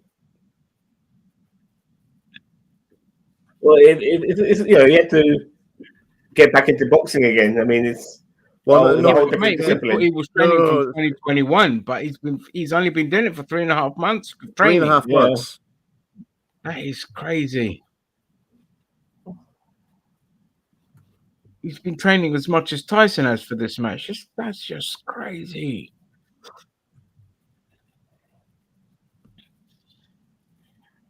Is that Phil Walcott? Haven't a clue. Looks like Phil Walcott. It's slightly oranger. But again, 3.5 months is all he trained for. And he loses just by split decision. And look at the state of Tyson Fury's face. No, mate, come on, man. Yeah. If he next year, whoever he fights, he's gonna fucking wipe the floor with them.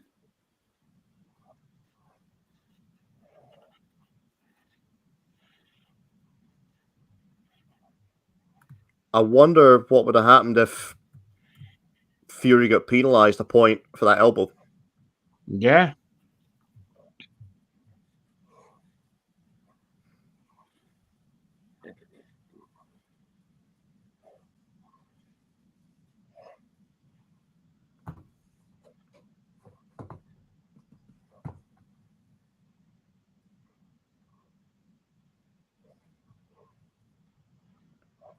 But he did get cut. Yep.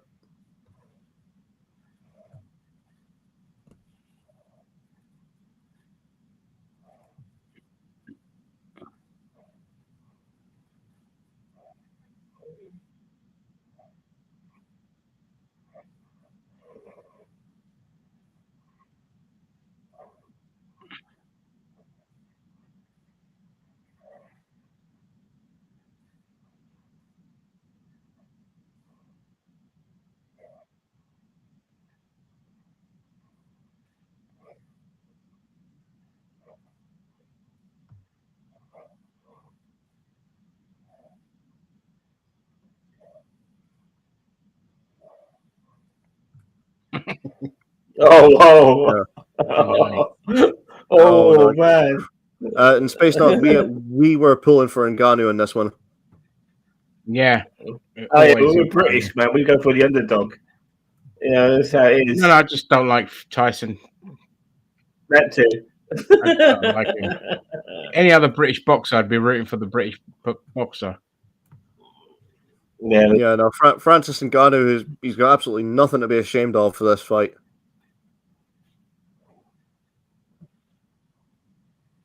After think this, give it- I'm going to go beat the shit out of everyone else and then come back for the title.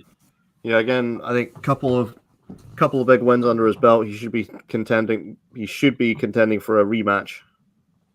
And the Usyk's next in the rematch ring, by the way. He's only a couple of feet. He's only a couple of feet from Tyson. Yeah. If well, they're going to do the whole photo opportunity shit.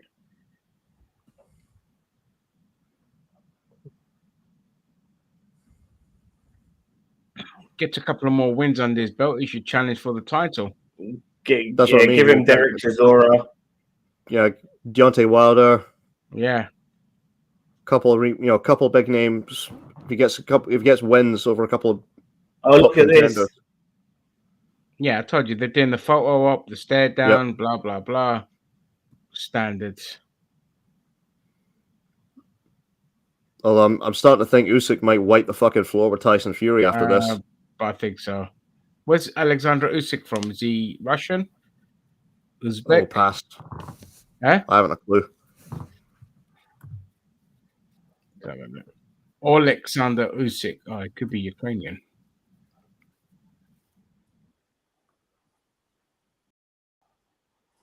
Yeah, Ukrainian. Anytime I see Alexander instead of Alexander, then I assume Ukrainian. Oh, also, the fucking Ukrainian flag is right behind his bloody face. So that helps. Yep. I kill him. I break his balls.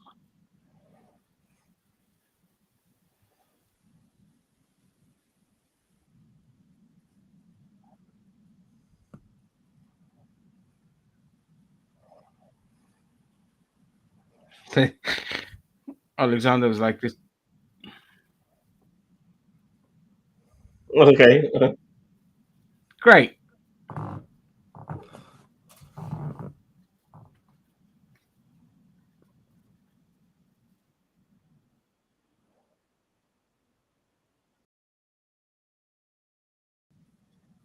I'll fucking have you, mate. Mad for it. Yeah.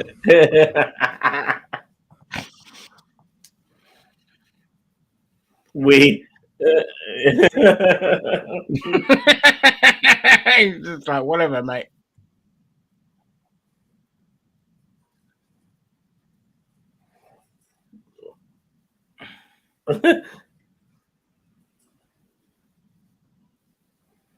Yeah.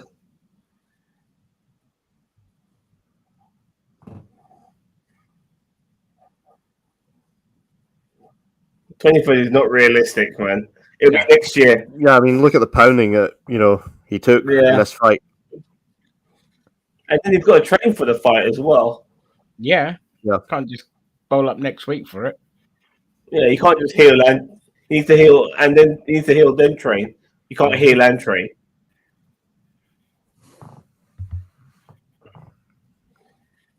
Yeah, so probably looking at being pushed back to maybe February, March.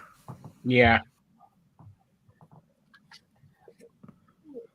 Fantastic. If it's going to be in Saudi Arabia, which would be good for us. Well, thank fuck it's not in America. The sports washing has some of advantages in that we don't have to wait till 5 a.m. for a fucking boxing match. Thank you very much. I go to sleep. Yeah, go Saudi Arabia.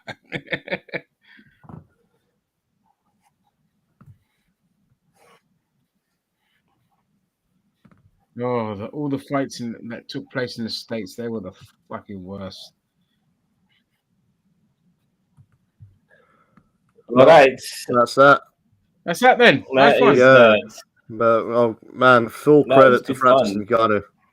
What a hell of a fight. Yeah, that was better than expected. Not bad at all. And again, I think a couple big wins under his belt. He should be challenging again for the rematch for the title. You're goddamn right. And on that note, I think, I just want to thank everyone that joined us. Oh, sorry, Zam, do you want to say anything? No, I don't think he'll get a rematch, but he will fight Fury again. But I think all eyes are on Fury versus Usyk now. That's the big deal. I really want to see that fight. I'm desperate to see that fight, man. Yeah, we'll tune in for that fight for sure. Yeah, and next week, Crown Jewel, baby, Crown Jewel. Yeah, you can watch that. With Shredder's favorite wrestler, Logan Paul, fighting Ricochet. Yeah. No Mansour to bring out as the token Saudi wrestler. That's it. Yeah, cool. All right. sure. On that note, we'll end it there. Thank everyone who joined us in the comments. Thank you to all my other 3 people, co-hosts that joined us. Gary's internet has died, so he's had to tap out.